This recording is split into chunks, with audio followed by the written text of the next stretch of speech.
मतलब thinking begins develops from objects, but objects क्या objective reality अपने आप में कोई चीज है, या फिर हमारे सोचने से ही ऑब्जेक्टिव रियलिटी तय होती है?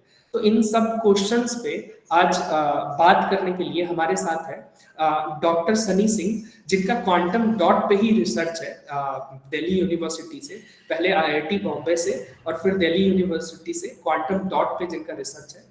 तो सनी सिंह हमारे साथ जुड़ रहे हैं। मैं सनी सिंह से कहूंगा कि आगे इस सेशन को आगे बढ़ाएं, अपने टॉक को निश्चित तौर पर दें। हम लोग उनको सुनने के लिए यहाँ पर आए हैं। इसके साथ ही टॉक के दौरान मैं तमाम लोगों से अपील करूंगा अपने माइक्रोफोन को ऑफ रखें और पॉसिबल हो तो वीडियो भी ऑफ रखें, ताकि डेटा कम खर्च हो तो सही से आपको सुनाई दे। इसके साथ दोस्तों, जिनके जो भी क्वेश्चंस हैं आप लोग पेन और डायरी लेकर के बैठिए। जिनके जो भी क्वेश्चंस हैं आप लोग क्वेश्चन को नोट डाउन कीजिए, उन्हें लिखिए, और सेशन के लास्ट में हम लोग क्वेश्चन आंसर सेशन भी रखेंगे। तो आप लोगों से कहेंगे कि मतलब अपने धैर्य से जरूर सुनिए, अपने क्वेश्चंस को लिखिए, और साथ में कमेंट भी कर सकते हैं क्वेश्चंस को आप अपने। डॉक्टर सनी सिंह से मैं अपील करना चाहता हूँ कि अपने टॉक को शुरू करें। शुक्रिया आकाश। साथियों, हम लोग आज की बातचीत शुरू कर रहे हैं। पहले तो मैं माफ़ी मांगना चाहता हूं क्योंकि कई साथियों ने अलग से मैसेज किया कि आज की टॉक को हम लोग अगर अंग्रेज़ी में रख सकते। हम लोगों ने शुरुआत में ये थोड़ी हमसे गलती रही कि जब हम लोगों ने पोस्टर रिलीज़ किया तो उसमें जो लैंग्वेज होगी पूरी टॉक की उसको मेंशन नहीं किया, इस वजह से कंफ्यूजन भी हुआ। मैं कोशिश करूंगा बीच में जो टर्म्स आएंगी उनको मैं साथ में इंग्लिश में भी कहता चलूं, अपनी बात को अंग्रेजी में भी कहता चलूं। लेकिन हम लोग जल्दी ही इसकी भरपाई करते हुए हम लोग एक अलग से यूट्यूब पर अपनी प्रेजेंटेशन, अपनी बातचीत को यूट्यूब पे इंग्लिश में भी डालेंगे। जब हम लोग इसका पूरा एक वर्जन अलग से डालेंगे तो हम लोग वो इंग्लिश में भी रखेंगे। निश्चित ही एक इंटरेक्शन की मतलब there will be a limit to interaction in Hindi, मतलब क्योंकि अभी ज़्यादातर बात मैं हिंदी में करूँगा तो कई साथियों के अंग्रेज़ी में जो शायद सुनना पसंद करते या जिन्हें हिंदी समझने में समस्या होगी उनके लिए मुश्किल होगा। लेकिन हम लोग जल्दी ही कोशिश करेंगे अगला मतलब एक तो यूट्यूब पर रिकॉर्ड करें और आगे कुछ सेशंस इसके कंटिन्यूटी में अभी हम लोगों को जल्दी ही रखने हैं तो हम लोग वो दूसरी भाषा में भी रखें, अंग्रेजी में भी रखें, इंग्लिश में भी रखें।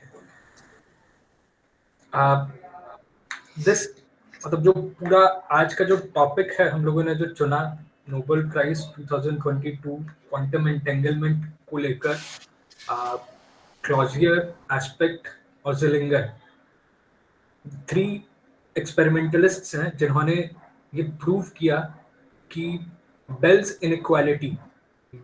इनइक्वालिटी लागू नहीं होती है क्वांटम वर्ल्ड पर, यानी कि बेल की इनइक्वालिटी का एक हमेशा उसको क्वांटम वर्ल्ड उसके लॉ को फॉलो नहीं करता। इससे प्रूफ क्या होता है, सो कॉल्ड ट्रूफ है।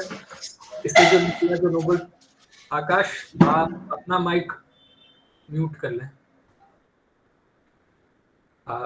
इससे एक पूरा जो नतीजा निकला, जो पूरी बातचीत चली क्वांटम एंटेंगलमेंट के एक एक्सपेरिमेंट को जो 3 साइंटिस्ट ने, क्लॉजियर ने सबसे पहले इस एक्सपेरिमेंट को किया था, उसके बाद एस्पेक्ट ने किया था और सबसे रिसेंटली ज़िलिंगर ने इसको काफ़ी नए स्तर पर इसको रिपीट किया है, कई तरह से इसको आगे वैलिड किया और न सिर्फ एक्सपेरिमेंट के जरिए बेल्स इनइक्वालिटी को ये दिखाया कि बेल्स इनइक्वालिटी क्वांटम वर्ल्ड में लागू नहीं होती, बल्कि ये भी दिखाया है कि मतलब वायलेशन ऑफ बेल इनइक्वालिटी और quantum information, how can quantum information travel, और क्वांटम कंप्यूटिंग को लेकर, क्वांटम इंफॉर्मेशन को लेकर भी एक नए कुछ ऐसे फाउंडेशन स्टेप्स रखे हैं जिस पर आगे काम हो सकता है। इसी वजह से नोबेल प्राइज अवार्ड होता है तीनों वैज्ञानिकों को, ये बेसिकली जहां से निकलता है ये पूरा जो एक्सपेरिमेंट है, ये violation of Bell's inequality in quantum mechanics को प्रूव करने वाले एक्सपेरिमेंट है। तीनों के एक्सपेरिमेंट्स, इन तीनों के साइंटिस्ट्स के एक्सपेरिमेंट। लेकिन इससे ये कंक्लूजन कैसे निकला कि एक सवाल उठता है एंड ऑफ ऑब्जेक्टिव रियलिटी का, कि इन ये साबित करते हैं कि वस्तुगत यथार्थ, ऑब्जेक्टिव रियलिटी मौजूद नहीं है। ये किस तरह से ये पूरा एक क्वेश्चन सामने आया, हम लोग उसको रखेंगे। पहले मैं अपनी बात बहुत ज्यादा फैलाऊंगा नहीं, मेरी बात एक हद तक रहेगी, क्योंकि हम लोग इसको एक सीरीज में आगे लेंगे। हम लोगों का आज का फोकस पर्टिकुलर टॉपिक पर सीमित रहेगा। डिस्कशन में हम लोग कई मसलों पर बात कर सकते हैं। मैं अपनी बात को एक प्रेजेंटेशन को छोटा और एक मतलब पिथी रखने की कोशिश करूंगा, जो इस फोकस्ड होगा, इस बात पर फोकस्ड होगा, क्योंकि हम लोग आगे क्वांटम मैकेनिक्स की फिलॉसफी पे, उसके डिबेट्स पर किस तरह से वो चली, उसको आगे हम लोग लेंगे। ये एक तरीके से कहें कि ये एक शुरुआत है। इसमें कुछ क्वेश्चंस हैं जो सीधे डील करेंगे उन क्वेश्चंस को लेकर, जिस पर जो पर्टिकुलरली 2022 के नोबेल प्राइज के बाद उसके आसपास से उठने शुरू हुए। जो नोबेल प्राइज अवार्ड हुआ है वो किसके लिए अवार्ड हुआ है? नोबेल प्राइज कमेटी के अनुसार for experiments with entangled photons establishing the violation of Bell inequalities and pioneering quantum information science. और इसी से इवन नोबेल प्राइज कमेटी भी ये दिखाती है कि पहली चीज वो ये वो क्लेम करती है कि quantum mechanics can not be replaced by theory that uses hidden variables. और ये फर्स्ट क्लेम किसका था? ये फर्स्ट क्लेम था आइंस्टीन का। आइंस्टीन ने ईपीआर पैराडॉक्स का जब थ्योराइजेशन किया था, क्वांटम मैकेनिक्स के ऊपर कुछ सवाल खड़े करते हुए, आइंस्टीन ने पहली बार कहा था कि क्वांटम मैकेनिक्स का अपने आप में जो पूरा जो थ्योरी है वो रियलिटी का कंप्लीट डिस्क्रिप्शन नहीं है। क्वांटम मैकेनिक्स कंप्लीट नहीं हो सकती है। और उन्होंने ये प्रपोजल दिया था, एक ऐसी थ्योरी हो सकती है, क्या ये पॉसिबल है कि ये शायद थ्योरी अपने आप में इनकम्प्लीट, और उस थ्योरी को कंप्लीट करने के लिए रियलिटी की जो फिजिकल रियलिटी है उसको कैप्चर करने के लिए शायद एक ऐसी थ्योरी की जरूरत हो जिसमें कुछ वेरिएबल्स हो जो हिडन है अभी हम लोगों के सामने, जो हम लोगों को सामने दिख नहीं रहा। तो इसी बात को उन्होंने फॉर्मुलेट करते हुए अपना पैराडॉक्स किया था। आइंस्टीन का ईपीआर पैराडॉक्स आता है 1935 में। और ये क्वेश्चन उन्होंने पहली बार रखा था कि either quantum mechanics is incomplete और there is spooky action at distance. या तो स्पूकी एक्शन एट डिस्टेंस होता है, या तो ऑब्जेक्टिव रियलिटी एग्जिस्ट नहीं करती है, या फिर क्वांटम मैकेनिक्स इनकम्प्लीट है।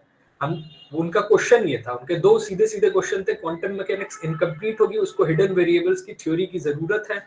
और दूसरा, या तो इसका मतलब ये होगा कि क्वांटम मैकेनिक्स जो रियलिटी है, रियल वर्ल्ड है, उसमें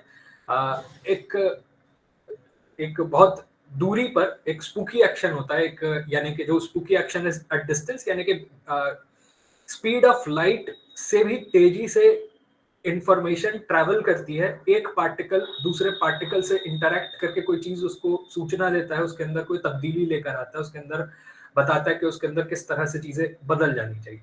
ये जो पहला क्लेम था, जो आइंस्टीन का क्लेम था, इसी के आसपास ये जो पूरी जो नोबेल प्राइज है, ये असल में आइंस्टीन से ही शुरू होता है। ये आइंस्टीन के बोर आइंस्टीन डिबेट से ही हम लोगों को इसको खोलकर देखना होगा। हम लोग पूरे बोर आइंस्टीन डिबेट में नहीं जाएंगे अभी, हम लोग उसके कुछ पहलुओं को छुएंगे बस। हम लोग आगे जब इसी सीरीज में कंटिन्यू करते हुए हम लोग बातचीत रखेंगे, तो हम लोग एक एक करके उनके अलग अलग पहलुओं पर, उस पूरी कथा के जो कैसे फैलती है उसके अलग अलग पहलुओं पर बात रखेंगे। लेकिन ये सिर्फ उसका एक हिस्से से संबंधित है, जहां पर आइंस्टीन पहली बार ये बोलते हैं कि क्वांटम मैकेनिक्स का डिस्क्रिप्शन इनकम्प्लीट है, और क्वांटम मैकेनिक्स को कंप्लीट करने के लिए हमें एक नई थ्योरी की जरूरत है जिसमें हिडन वेरिएबल्स होंगे। इसके आधार पर, यानी कि इसके दो चीज हैं, यानी कि एक, या तो क्वांटम मैकेनिक्स इनकम्प्लीट है, वो इसको डिस्प्रूव कर दिया, क्वांटम मैकेनिक्स इनकम्प्लीट नहीं है, क्वांटम मैकेनिक्स को कोई हिडन वेरिएबल थ्योरी की जरूरत नहीं है, जो क्लेम है।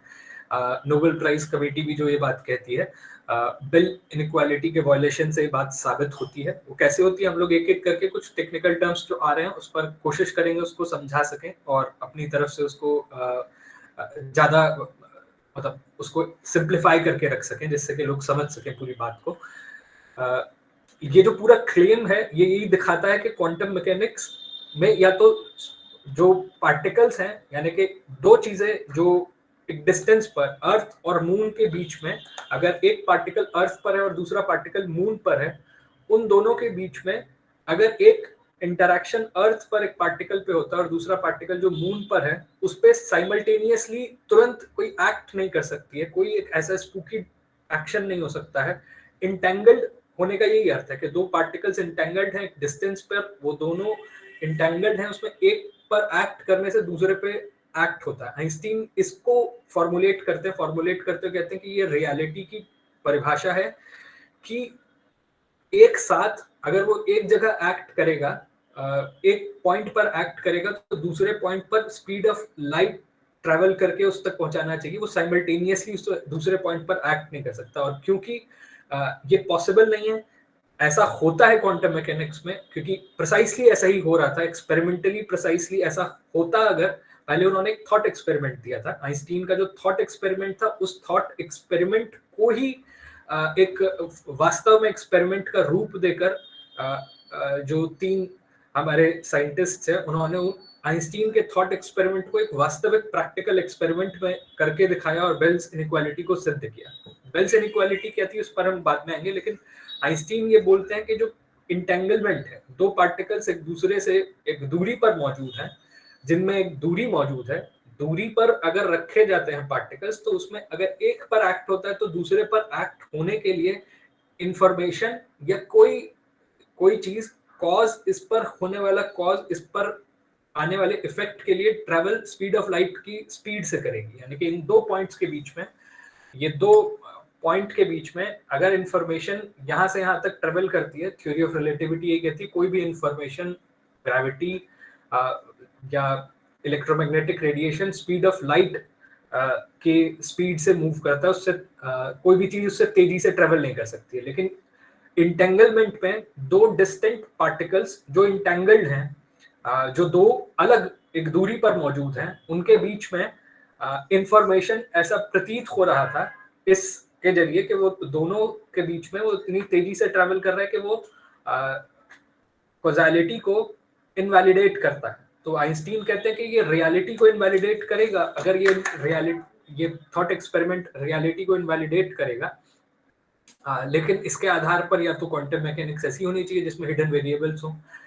हिडन वेरिएबल्स की थ्योरी को प्रूव करने के लिए बेल ये क्लेम लेकर आते हैं कि वो ये मानते हैं कि ठीक है, ये मान के चलते हैं कि एक थ्योरी है जिसमें कुछ असल में रियलिटी का डिस्क्रिप्शन हिडन वेरिएबल की थ्योरी के द्वारा ही सिद्ध होना चाहिए। उसके लिए वो एक एक्सपेरिमेंट डिजाइन करते हैं। उस एक्सपेरिमेंट से ये सिद्ध होता है कि अगर एक ऐसी थ्योरी जो हिडन वेरिएबल्स वाली होती वो कैसे निकल के आती है, वो स्टैटिस्टिकली उसको निकालते हैं। वो बहुत शानदार और खूबसूरत थ्योरी है जैसे वो उसको प्रूव करता है। हम लोग कोशिश करेंगे उसको यहाँ पर रख सके, उसको समझा सके। लेकिन अगर इसमें लॉजिकली बढ़े तो पहला पॉइंट ये है, आइंस्टीन क्लेम करते हैं रियलिटी का जो उनका डिस्क्रिप्शन है वो यहीं से शुरू करते हैं। इधर रियलिटी एग्जिस्ट, जो ऑब्जेक्टिव रियलिटी है वो ऐसे ही एग्जिस्ट करती है। जो उनका यही सवाल था जो कोपेनहेगन, जो पूरा बहस चल रही थी नील्स बोर से हाइजेनबर्ग के स्कूल से, वो आइंस्टीन की बहस इसी सवाल पर चल रही थी क्योंकि क्वांटम मैकेनिक्स का एक स्कूल था जो कि कोपेनहेगन इंटरप्रिटेशन की धारा थी, जो ये कह रही थी लगातार कि कोई भी प्रेक्षक ऑब्जर्वर की रियलिटी को क्रिएट करता है। जो अनसर्टेनिटी प्रिंसिपल था क्वांटम मैकेनिक्स पर जहां पर काम करता था, उसके आधार पर यह साबित किया जा रहा था, ये कहा जा रहा था कि हम जब इंटरैक्ट करते हैं, हम जब ऑब्जर्व करते हैं, ऑब्जर्वेशन की प्रोसेस में ही रियलिटी को हम जान सकते हैं। और 1925 में जब हाइजेनबर्ग और श्रोडिंगर दोनों ही क्वांटम मैकेनिक्स को फॉर्मुलेट करते हैं, फॉर्मलाइजेशन करते हैं, तो हाइजेनबर्ग उसके फॉर्मुलेशन को आगे बढ़ाते हुए और नील्स बोर उसको डेवलप करते हुए जहां तक लेकर जाते हैं, नील्स बोर कहते हैं कि वास्तविकता और कुछ नहीं होती है, ऑब्जर्वेशन ही, जो हाइजेनबर्ग का फेमस एक अवधारणा थी जो वो कहते हैं कि रियलिटी ऑब्जर्वर क्रिएट करता है। हम जब देखते हैं तो रियलिटी क्रिएट होती है। जो अनसर्टेनिटी प्रिंसिपल है कि आप एक पार्टिकल की पोजीशन, एक क्वांटम पार्टिकल की पोजीशन और उसके मोमेंटम को साइमल्टेनियसली मेजर नहीं कर सकते हैं, क्योंकि मेजरमेंट की प्रोसेस में, ऑब्जर्वेशन की प्रोसेस में उसका जो आंसर आता है वो हमेशा एक प्रोबेबिलिस्टिक आता है, अनसर्टेनिटी उसके अंदर आती है। इसके आधार पर वो बोलते हैं कि ये अनसर्टेनिटी, वो कहते हैं कि हम लोगों को सिर्फ ऑब्जर्वेशन से मतलब है, जो ऑब्जर्व्ड है, जो हम लोगों को ऑब्जर्वेशन आया, जो हमारे डिटेक्टर्स पर या हमारे मेजरिंग निडल जो मेजर करके लाती है, वही रियलिटी और इसके वास्तव में क्या है ये हम जान नहीं सकते हैं, और ये अननोएबल है रियलिटी। और रियलिटी अपने आप एक चीज होती है कि कोई कहे कि ये रियलिटी को हम अभी इतना नहीं जान पाए हैं। हाइजेनबर्ग यहाँ तक जाते हैं कि जितना, जब कोई ऑब्जर्वर उस पर एक्ट करता है तो ही वो रियलिटी को क्रिएट करता है। तो ये ऑब्जर्वेशन प्रॉब्लम को फॉर्मुलेट करने से बहस चलती है आइंस्टीन से। आइंस्टीन बहस करते हुए क्वांटम मैकेनिक्स पर कई राउंड बहस करते हैं। 1927 में सॉल्वे कॉन्फ्रेंस में आइंस्टीन एक तरीके से चुप हो जाते हैं, कोपेनहेगन इंटरप्रिटेशन हावी होता है, लेकिन उसके बाद फिर से दोबारा पलटकर ईपीआर पैराडॉक्स का थ्योराइजेशन करते हैं आइंस्टीन का जो मूल सवाल था, आइंस्टीन कहते हैं मैं आंख बंद करूं तो जो चांद है वो कहीं गायब नहीं हो जाएगा, वो चांद मौजूद है वहां पर। मेरी आंख बंद करने से अगर ऑब्जर्वर कोई चांद को नहीं देख रहा है तो चांद कभी गायब नहीं हो जाएगा। इसी सवाल से परेशान होते हुए वो 1935 में आते हुए इस क्वेश्चन पर पहुंचते हैं कि इंटेंगलमेंट के प्रिंसिपल को वो बोलते हैं कि अगर क्वांटम मैकेनिक्स सही है, जो क्वांटम मैकेनिक्स का दावा है, अगर क्वांटम मैकेनिक्स सही है तो दो पार्टिकल्स जो इंटेंगल्ड है, यानी कि स्पिन में इंटेंगलमेंट हो सकता है, कोई भी मोमेंटम जिनका स्पिन का मोमेंटम कंजर्व्ड है, वो दोनों एक दूसरे से इंटेंगल्ड है, एक दूसरे के साथ इंटेंगलमेंट में, वही जो हम लोगों ने कहा इतनी दूरी पर भी है लेकिन एक साथ जुड़े हुए हैं। तो उस जुड़े हुए होने में कहते हैं कि एक पर हमने एक्ट किया तो दूसरे पर वो साइमल्टेनियसली अगर एक्ट होता है, तभी या तो ये मानेंगे हम लोग कि हाँ इस सिचुएशन में रियलिटी खंडित हो गई, या वो कहते हैं अगर रियलिटी खंडित हो जाएगी तो ये अपने आप में सही नहीं है, हमें एक ऐसी थ्योरी की जरूरत है जो कि हिडन वेरिएबल्स की बात करती है। आइंस्टीन यहाँ से शुरू करता है। आइंस्टीन का क्लेम में दो ऑप्शंस देते हैं, उन दो क्लेम्स को लेकर ही सारी धाराएं अब डेवलप होती चली गई है। अब इससे पहले की कथा क्या है, हम लोगों ने उस पर बहुत विस्तार से अभी नहीं जा रहे, उसके छोटे से हिस्से पे हम लोग फिर से आएंगे, बातचीत करेंगे, जब हम क्वांटम मैकेनिक्स का एसेंस क्या है उस पर एक बार बातचीत करेंगे हिस्टोरिकल आउटलुक लेते हुए। लेकिन आज जब ये तीनों एक्सपेरिमेंट हुए, क्लॉजियर का एस्पेक्ट का 80s में ये एस्पेक्ट का एक्सपेरिमेंट था, और अभी हाल फिलहाल में ज़ेलिंगर तो हाल फिलहाल में सक्रिय हैं और उन्होंने अभी कई एक्सपेरिमेंट्स किए हैं और लगातार अभी वो सक्रिय है काफी। कई एक्सपेरिमेंट्स उन्होंने इस बीच में किए हैं, क्वांटम इंफॉर्मेशन में वो काम कर रहे हैं, और कई उनके लेक्चर्स भी आप देख सकते हैं, यूट्यूब पे भी पड़े हुए हैं। वो पॉपुलर लेक्चर्स भी देते हैं, पॉपुलर लेक्चर्स में डिस्क्रिप्शन देते हैं क्वांटम मैकेनिक्स क्या है। लेकिन वो इस डिस्क्रिप्शन को देते हुए यहाँ तक पहुंच गए हैं, वो यहाँ तक बात कहते हैं कि ऑब्जेक्टिव रियलिटी एग्जिस्ट नहीं करती है, और ऑब्जेक्टिव रियलिटी एग्जिस्ट नहीं करने का मतलब तक यहाँ तक वो पहुंचते हुए कहते हैं कि असल में ये जो पूरी दुनिया है, ये वो बिब्लिकल फ्रेज को रिपीट करते हैं, in the beginning there was word. असल में इंफॉर्मेशन ऑलरेडी इस दुनिया में एम्बेडेड है, पहले से मौजूद होती है, और यहाँ इंफॉर्मेशन का भी अर्थ दूसरा है, दो डेफिनेशन है। ये इंफॉर्मेशन इस जिस सेंस में ये बोलते हैं इंफॉर्मेशन को, वो इंफॉर्मेशन इस सेंस में है कि कोई क्रिएटर जिसने ऑलरेडी यूनिवर्स को एक खास किस्म से डिजाइन किया है, हम बस उस पर एक्ट करते हैं, हम लोगों को पता चलता है वो कैसी है चीजें हैं। यानी कि एक चेतना, एक परम चेतना पहले से मौजूद है जिसने यूनिवर्स को एक खास तरह से डिजाइन किया है। आप उस चीज को धीरे धीरे बेहतर तौर पर जानते जा रहे हैं। इसी वजह से यूनिवर्स में इस किस्म की रियलिटी का कोई मतलब नहीं है, वो फजीनेस है, वो ऑल द वे फजीनेस है, और वो फजीनेस वो कैसे एक्ट करेगा यूनिवर्स, वो ऑलरेडी मौजूद। उसके पीछे फिर ऑब्जेक्टिव रियलिटी, यानी कि आप जिस ऑब्जेक्टिव रियलिटी की बात करते हैं कि ऑब्जेक्टिव रियलिटी की डेफिनेशन फिलोसफिकली क्या है, फिलोसफिकली जिसकी ओर इशारा बार बार आइंस्टीन करते हैं, लेकिन जहां पर उसको मैथमेटिकल और फिजिकल फॉर्मुलेशन तक जाते हैं तो मैथमेटिकल और फिजिकल फॉर्मुलेशन में वो लोकल रियलिज्म के रूप में उसे डिफाइन करते हैं कि लोकली एक पार्टिकल यहाँ पर एक्ट करेगा तो उसका असर दूसरे तक पड़ने के लिए वो स्पीड ऑफ लाइट से ट्रेवल करना चाहिए। लेकिन असल में फिलोसफिकली देखें तो इसका अर्थ सिर्फ ये है कि पदार्थ यानी कि मैटर कॉन्शियसनेस से बाहर एग्जिस्ट करता है। ये है ऑब्जेक्टिव रियलिटी की परिभाषा।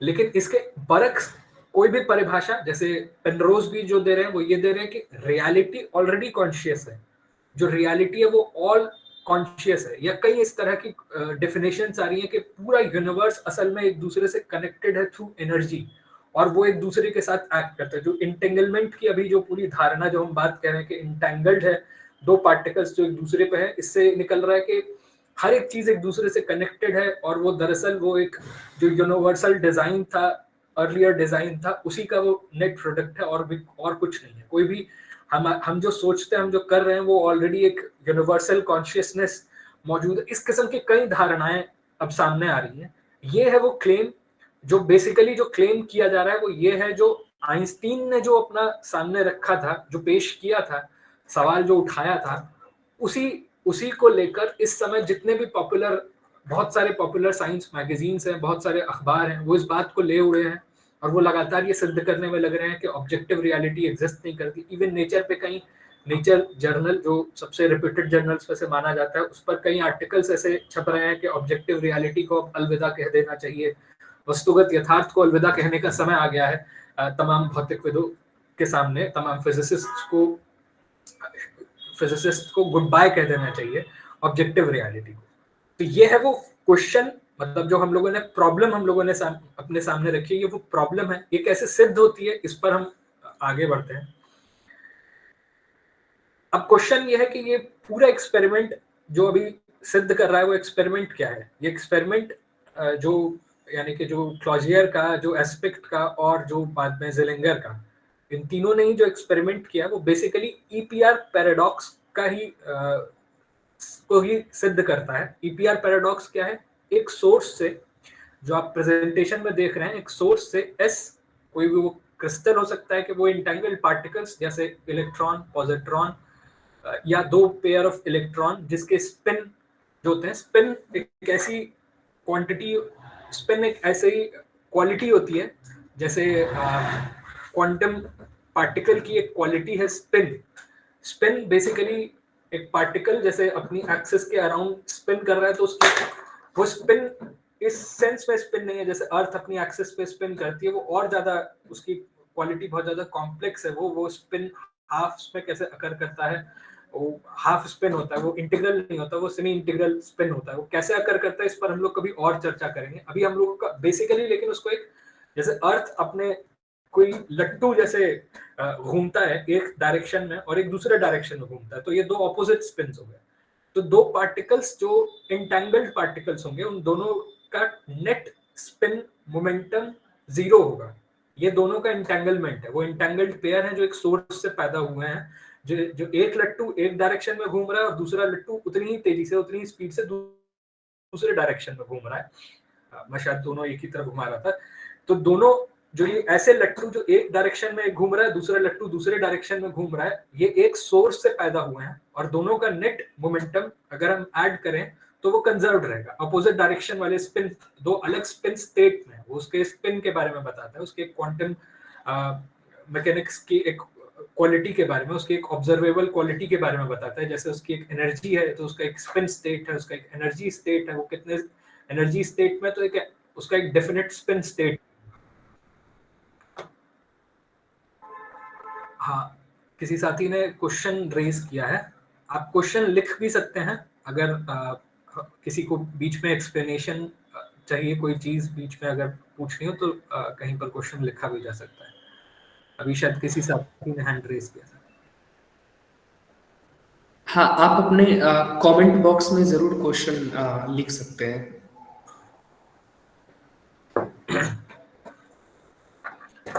हाँ, तो बेसिकली बेल की जो पूरा मतलब बेल ने जो पूरी थ्योरी बेसिकली थी वो इसी सेंस में थी कि हम इस सेंस में देखें कि एक बेल ने बेसिकली एक इनइक्वालिटी दी इसी चीज को प्रूव करने के लिए, इन क्वांटम इंटेंगल्ड पार्टिकल को इन दो डिटेक्टर्स से, ये दो इंटेंगल्ड पार्टिकल है, अगर इंटेंगल्ड है तो एक की स्पिन अगर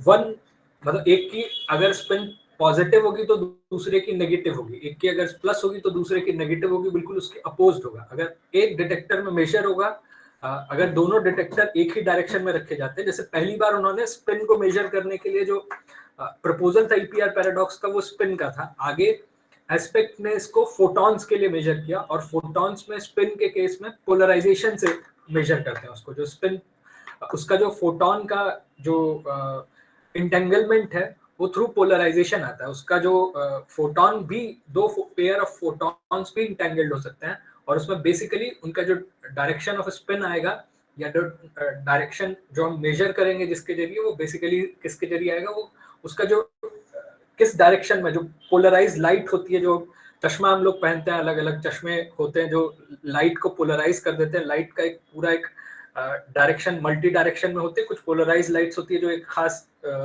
डायरेक्शन में उसको इजाजत देती है जाने की, तो वो हर जगह फैली हुई जो लाइट होती है वो सिर्फ एक डायरेक्शन से आगे बढ़ती हुई जाती है। तो जब दो यस इंडीड ऑब्जर्वर ही, अगर हम हाइजेनबर्ग की भाषा में इसका जवाब दें तो हाइजेनबर्ग के हिसाब से सिर्फ ऑब्जर्वर एग्जिस्ट करता है, ओनली आई एग्जिस्ट। ये फिक्टे का ही सब्जेक्टिव आइडियलिज्म है जिस तक जाकर पहुंच जाते हैं हाइजेनबर्ग के, जो कुछ आप देख रहे हैं असल में वो आप ही देख रहे हैं, वो एक ही व्यक्ति है जो देख रहा है, ये सब कुछ जो देख रहे हैं वो उसी आपके जगत में चल रहा है, आपके ऑब्जर्वेशन से हैं और कुछ नहीं। वो हाइजेनबर्ग का प्रपोजल था, हाइजेनबर्ग का खंडन आइंस्टीन कर रहा है। तो हम लोग, हमारी पोजीशन हाइजेनबर्ग की पोजीशन नहीं है, मैंने वो पोजीशंस रखी जिन पोजीशंस में डिबेट चल रहा था, और उन दोनों डिबेट्स के बीच में डिबेट जब आगे बढ़ता है, उस डिबेट के आगे बढ़ने की प्रोसेस में आइंस्टीन अपना जवाब देते हैं ईपीआर पैराडॉक्स के रूप में। ईपीआर पैराडॉक्स अपने आप में क्या है, हम लोग अभी उस पर चर्चा कर रहे हैं, और उसका एक्सपेरिमेंटल सेटअप क्या था, उस एक्सपेरिमेंटल सेटअप पे हम लोग चर्चा कर रहे हैं। तो एक्सपेरिमेंटल सेटअप बेसिकली यही है कि एक सोर्स से दो पार्टिकल्स अगर निकलते हैं, दो इंटेंगल्ड पार्टिकल्स हैं, दोनों इंटेंगल्ड पार्टिकल्स हैं, उसका एक का स्पिन अप होगा तो एक का स्पिन डाउन है अगर, तो वो जब सोर्स में जाएंगे, जो उसका मेजरमेंट करने वाले जो दो सोर्सेज हैं, ए एलिस या बॉब, जो एक एलिस है ऑब्जर्वर और एक, या ए ऑब्जर्वर ए, और जो बॉब है जो दूसरा जो उसको ऑब्जर्व कर रहा है, वो एक पर्टिकुलर एक्सेस, अगर हम वर्टिकल एक्सेस के अनुरूप उसको मेजर करें, उसमें मेजर करें तो दूसरे का मेजरमेंट डाउन में आना चाहिए, स्पिन अप होगा तो स्पिन डाउन में दूसरे को मेजर करना चाहिए। तो अगर इस पूरी प्रोसेस में के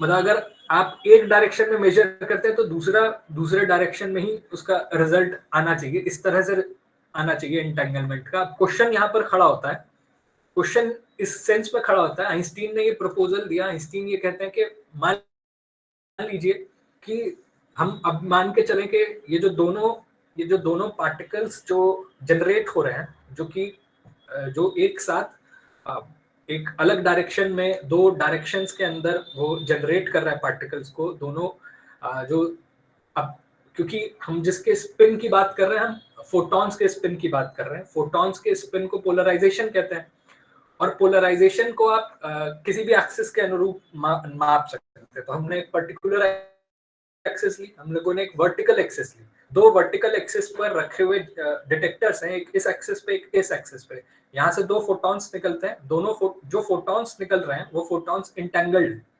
अभी इंटेंगल्ड फोटॉन्स को आप यानी कि इंटेंगल्ड फोटॉन्स है यानी कि दोनों एक दूसरे से कोरिलेटेड होंगे, यही बेसिक डेफिनेशन है इंटेंगल्ड की, वो दोनों एक दूसरे से कोरिलेटेड है, यानी कि टोटलिटी में उनके दोनों का जो टोटल स्पिन है वो 0 होना चाहिए। तो हम अगर एक दिशा में इसको सेट करेंगे तो मतलब अगर एक दिशा में जाके ये पड़ेगा तो दूसरे डायरेक्शन, अगर एक इस डायरेक्शन में मेजर होगा तो दूसरा इस डायरेक्शन में मेजर होगा, तभी ये 0 होगा। लेकिन प्रॉब्लम यहाँ पे क्या आती है? प्रॉब्लम बस यही होती है क्योंकि ये जो स्पिन फेंक रहे हैं, जो स्पिन निकल रहा है, हाँ ये बात मैंने कह दी है सौरभ के क्वांटम स्पिन रोटेशनल स्पिन जैसा नहीं है, बिल्कुल भी नहीं है। लेकिन बस मैंने ये कहा कि वो अभी हम लोग इजी उसके करने के लिए यहाँ पर यूज कर रहे हैं कि उसको इस सेंस में यूज करें। उसकी स्पिन की प्रॉपर्टी बिल्कुल अलग होती है, क्लासिकल स्पिन से उसका कोई लेना देना नहीं है, बिल्कुल सही बात है। लेकिन अभी यहाँ पर हम लोगों का जो चर्चा कर रहे हैं हम लोग, उस चर्चा में स्पिन के डायरेक्शन को समझने के लिए आप उस स्पिन के एग्जाम्पल से उसको समझ सकते हैं। खैर, अगर आप अपने डिटेक्टर को एक वर्टिकल एक्सेस पे सेट करें और दूसरा डिटेक्टर है उसको एग्जैक्टली उसके 15 डिग्री पर सेट कर देते हैं, यानी कि एक मतलब दोनों जो डिटेक्टर्स हैं एक दोनों के बिल्कुल पैरेलल अभी हैं, एक हमने 15 डिग्री पर सेट कर दिया। इस केस में जो रिकॉर्डिंग होगी दोनों की वो अलग अलग रिकॉर्डिंग आएगी, उस पर दोनों पे रिकॉर्डिंग अलग आएगी। अब इस रिकॉर्डिंग के कारण क्या होता है, जब भी डिटेक्टर्स मेजर किए जाते हैं, उस डिटेक्टर्स पर जो मेजरमेंट हुआ, जब पहली बार मेजर किया तो ये पता चला, जब 15 डिग्री उसको अगर हम रोटेट कर दें तो 15 डिग्री रोटेट करने पर करीब हम लोग कहें कि 17% ऐसी रीडिंग आती हैं जो कि अलग तरह से आती हैं, वो किसी भी किस्म की आ सकती है। मतलब क्योंकि जो अपोजिट स्पिन वाला है वो कितनी बार उसमें से निकलेगा, किस तरह से निकलेगा, वो आप मेजर नहीं कर पाएंगे। मतलब क्योंकि आपने एक डिटेक्टर को 15 डिग्री पर रोटेट किया हुआ और एक को उसके बिल्कुल सामने रखा हुआ है। अगर एक डायरेक्शन में जो पहले जो एक पर जो मेजर हो रहा था, दूसरे पर जो मेजरमेंट उस पर होगा, उसके अंदर जो अब डिफरेंस आएगा वो अराउंड 17% आएगा। अभी ये मैं बोल रहा हूँ कि अगर आप फिर से वापस 0 को कर दीजिए, मतलब इसको वापस इस पर कर दीजिए 0 पर और इसको 15 डिग्री रोटेट कर दीजिए, तो फिर से 17% तक ऐसी रीडिंग्स आएंगी जिसमें फर्क आएगा। मतलब ये रीडिंग में फर्क होने का मतलब क्या है? मतलब बेसिकली इसका मतलब यह है कि कुल मिलाकर हम दोनों जो हम लोगों ने रखे हैं कि अगर मतलब पहला जो है हम लोगों का जो दूसरे वाला है, दोनों को एक ही उसमें सेट कर देते हैं, दोनों एक ही डायरेक्शन में क्योंकि सेट है, तो क्योंकि एक इस डायरेक्शन में निकलेगा तो दूसरा दूसरे डायरेक्शन में निकलेगा, तो एक दर्ज करेगा तो दूसरा भी दर्ज करेगा, अगर एक दर्ज नहीं करेगा तो दूसरा भी दर्ज नहीं करेगा, क्योंकि दोनों सह संबंधित हैं, दोनों एक तरफ है। लेकिन क्योंकि डायरेक्शन अभी हम लोगों ने यहाँ पे हम मान के चल रहे हैं उसका पोलराइजेशन की वजह से दोनों एक ही डायरेक्शन में सेट है, तो दोनों डायरेक्शन होने की वजह से जब एक ही वर्टिकली सेट होते हैं तो दोनों में बराबर बराबर रिकॉर्डिंग सेट होगी। लेकिन अगर एक 15 डिग्री इधर से निकल गया तो जो सोर्स है उस सोर्स जैसे जिस डायरेक्शन में फेंक रहा है अपने आप में इन फोटॉन्स को, इंटेंगल्ड फोटॉन्स को, उसमें वो भी प्रोबेबिलिस्टिकली फेंक रहा है, वो हमेशा एक ही डायरेक्शन में नहीं फेंकता, वो कई डायरेक्शन में फेंकता है। लेकिन जितने मेजरमेंट्स होंगे उन मेजरमेंट्स में हमेशा ही एक उस पर पड़ेगा तो दूसरा भी उसमें पड़ेगा। मतलब प्रिसाइज बात ये यहाँ पर आ रही है कि जब इतना पड़ेगा तो दूसरा उसमें पड़ेगा। लेकिन अगर एक को आप थोड़ा सा 15 डिग्री तक मोड़ देते हैं तो दोनों की रिकॉर्डिंग में, इसकी और इसकी रिकॉर्डिंग में करीब 17% का अंतर आता है। ये है पहला केस। ये पहला केस है। दूसरा जो केस है, अगर हम इसको दूसरे उस पर देखें, दूसरा केस मतलब कर दे कि पहले को हम लोगों ने 0 डिग्री पे सेट किया, दूसरे को हम लोगों ने इस पर सेट किया, दूसरे को हम लोग और पहले को हम लोगों ने 0 पे किया था, दूसरा 0 पे था, पहले केस में एक को 15 डिग्री सेट किया, दूसरे में इस केस को 15 डिग्री पर सेट किया, तो फिर से जो मेजरमेंट के अंदर फर्क आता है वो 17 डिग्री का फर्क आता है, मतलब करीब 17% का फर्क आता है।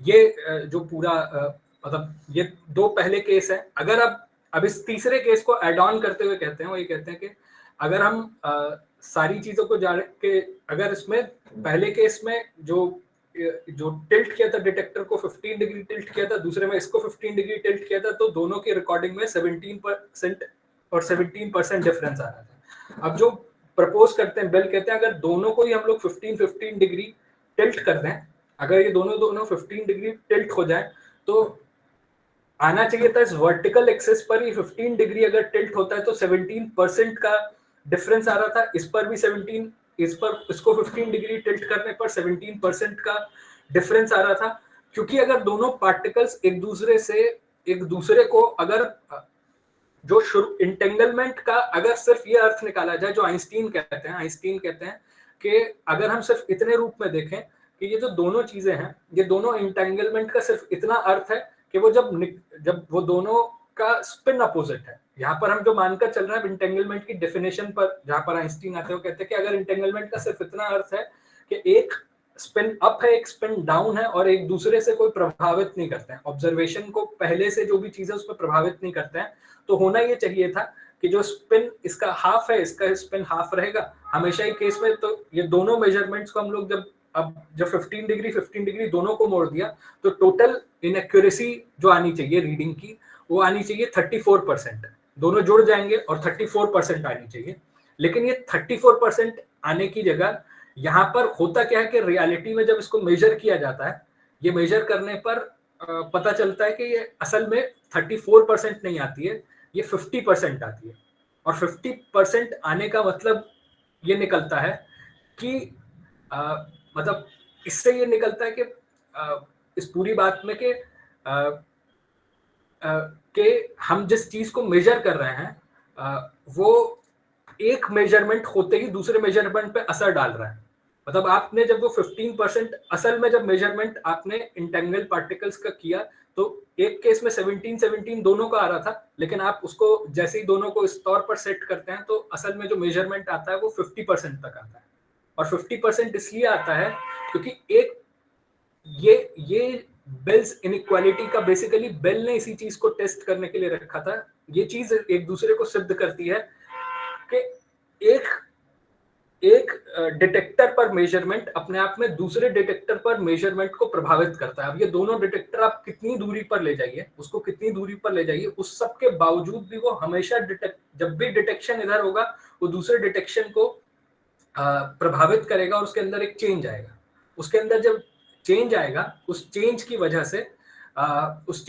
से वो जो पूरी बात आती है उसमें उसके अंदर मतलब आप देखें तो उससे जो कुल मिलाकर जो डिफरेंस क्रिएट हो रहा है, पहले केस में अगर ये नॉन इंटरैक्टिंग होते, इन दोनों के बीच में इंटेंगलमेंट के वजह से कोई असर नहीं पड़ रहा होता, तो असल में करीब जो डिफरेंस आना चाहिए था वो दोनों का ऐड ऑन हो जाता सिंपली और 34% आना चाहिए था, लेकिन वो आता है करीब 50%।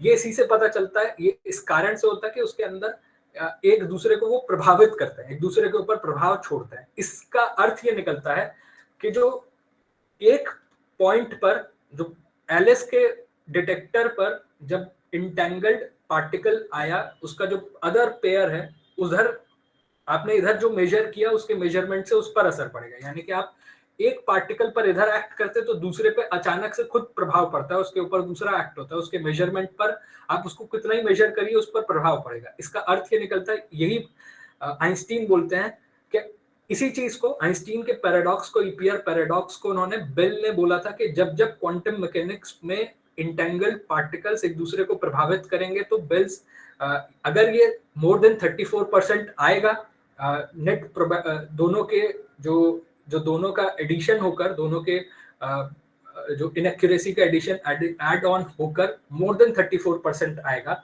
जो सिंपल दोनों के एडिशन जिसमें कोई एक दूसरे के ऊपर प्रभाव नहीं डालते हैं, तो वो होगा जिसमें क्वांटम पार्टिकल इंटेंगल्ड एक दूसरे को प्रभावित नहीं करते हैं दूसरी दूरी पर। लेकिन अगर वो उससे ज्यादा आएगा तो उससे ज्यादा आने के केस में वो एक दूसरे को प्रभावित कर रहे हैं और बेल्स इनइक्वालिटी का वायलेशन होता है।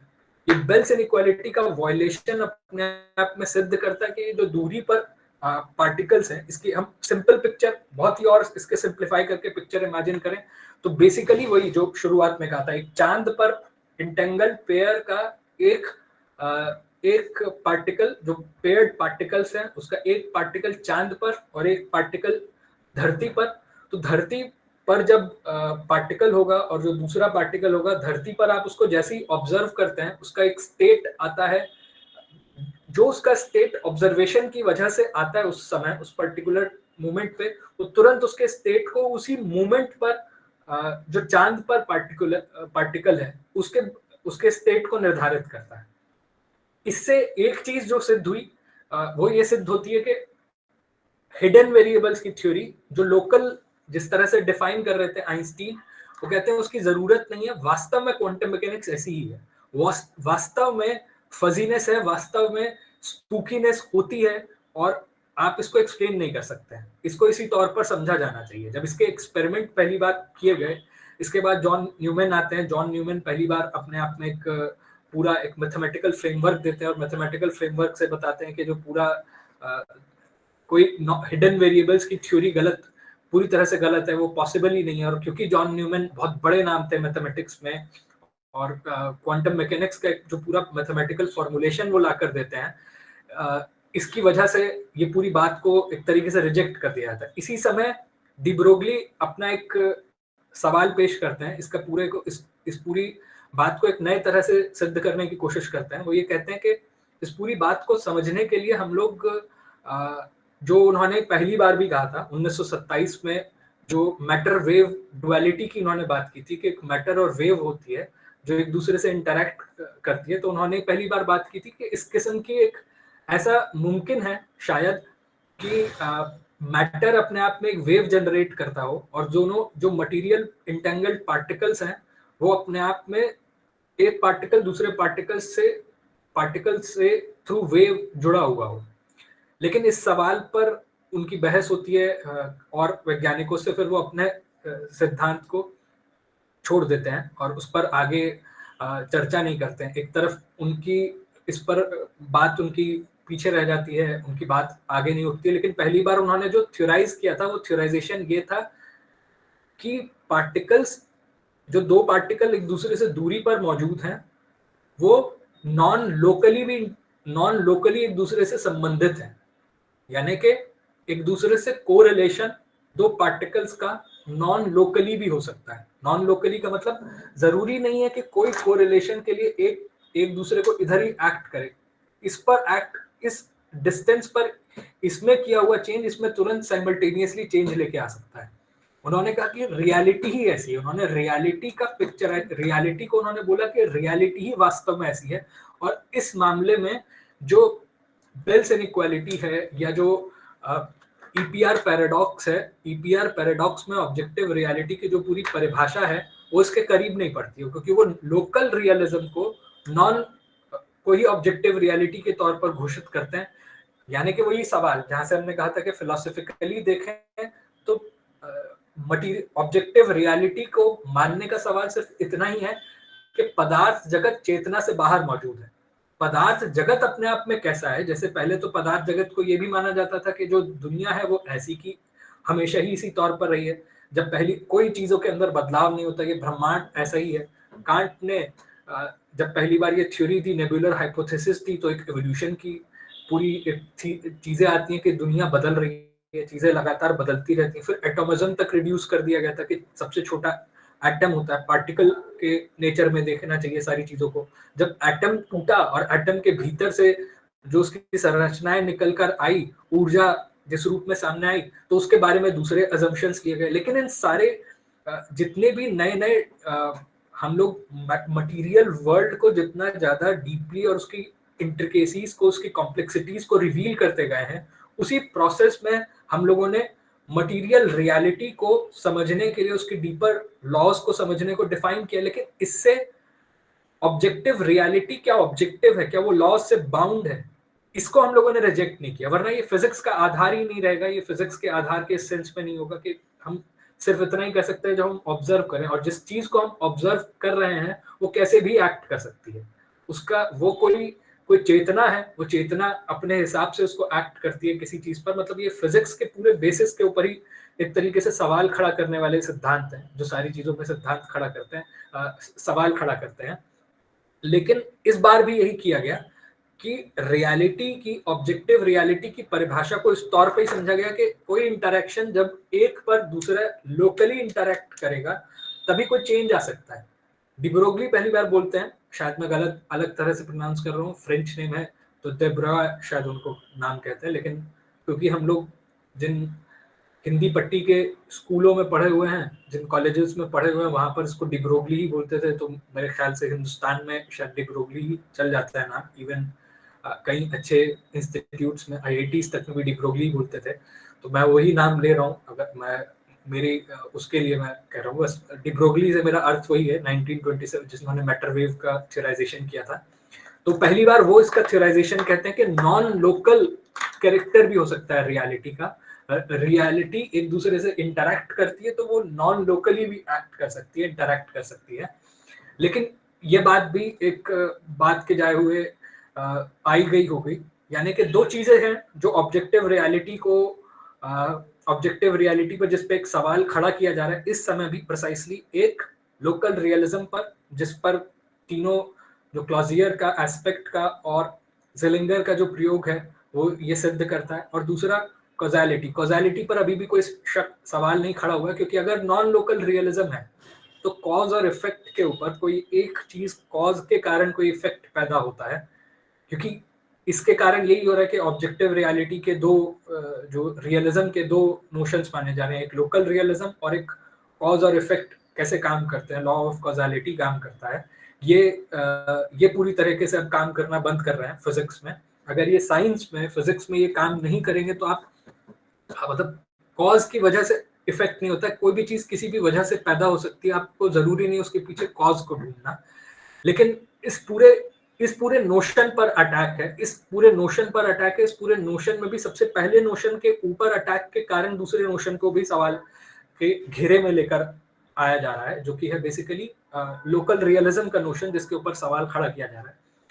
लेकिन अगर हम थोड़ा पीछे मुड़कर देखें इस पूरी चर्चा को समझने के लिए, बेल्स इनइक्वालिटी की चर्चा को समझने के लिए, या इस पूरे क्वेश्चन को समझने के लिए, थोड़ा सा हम लोग अब फिर से एक बार जाते हैं, अतीत में जाते हैं, और अतीत से हम लोग फिर से कैसे आइंस्टीन का या इन सब का जो क्वेश्चन कैसे खड़ा हुआ, इसको हम लोग समझने के लिए अगर देखें तो क्वांटम मैकेनिक्स की प्रिसाइज जैसे डेफिनेशन ही अगर इसको समझा जाए तो क्या है। क्वांटम मैकेनिक्स बेसिकली दो कॉन्ट्राडिक्टरी फिनोमिनल फॉर्म्स, वेव और पार्टिकल की, जो दो इमेजेस हैं जो एक दूसरे से कॉन्ट्राडिक्ट करती हैं, जो लंबे समय से, चाहे न्यूटन ने उसका फॉर्मुलेशन पहली बार देने की कोशिश की हो, दोनों ही अलग फॉर्मुलेशन में, या बाद में जिसको डी ब्रोगली ने फॉर्मुलेट किया, जो एपिस्टेमोलॉजिकली अगर देखें, नॉलेज के सेंस में अगर उसको ग्रास्प करने के लिए देखें, कि ये दोनों अलग इमेजेस एक दूसरे में यूनिफाई होती हैं इसेंशियली। और इसेंशियली जिस चीज में यूनिफाई होती हैं वो कॉन्सेप्ट है स्टेट का। क्वांटम मैकेनिक्स स्टेट को डिफाइन करता है, चाहे वो एनर्जी स्टेट हो, एनर्जी स्टेट्स या स्पिन स्टेट्स या अलग अलग स्टेट्स में। वो बेसिकली ये जो दो कॉन्ट्राडिक्टरी फिनोमिनल फॉर्म्स है वेव पार्टिकल का, इसके बीच में कॉन्ट्राडिक्शन में, इसमें वेव फंक्शन साई जिसको हम डिनोट करते हैं, इसको दिखाते हैं। और दूसरा, न सिर्फ किसी भी एक स्टेट, जब हम स्टेट की बात करते हैं तो हम सुपरपोजिशन प्रिंसिपल की बात करते हैं। सुपरपोजिशन प्रिंसिपल यानी कि एक साथ कई सारे स्टेट्स मौजूद हो सकते हैं एक पर्टिकुलर स्टेट में। मतलब जब हम बात कर रहे हैं कि एक साथ जो पार्टिकल है वो एक नंबर ऑफ स्टेट्स से मिलकर बनता है, सुपरपोज होता है उन दोनों का सुपरपोजिशन। जैसे वेव्स, दो वेव्स आपस में मिलती है और उनका एक सुपरपोजिशन होता है, वैसे ही वेव भी मिलकर बनी रहती है कई सारे स्टेट से। जब फाइनली आप ऑब्जर्वेशन करते हैं और ऑब्जर्वेशन के जरिए एक पर्टिकुलर सर्टेन रिजल्ट आपके सामने आता है, एक सर्टेन रिजल्ट आता है, और वो बार बार जब आप ऑब्जर्वेशन करते हैं उसी पर्टिकुलर इलेक्ट्रॉन के लिए या उसके पोजीशन के लिए, उसके मोमेंटम के लिए, तो वो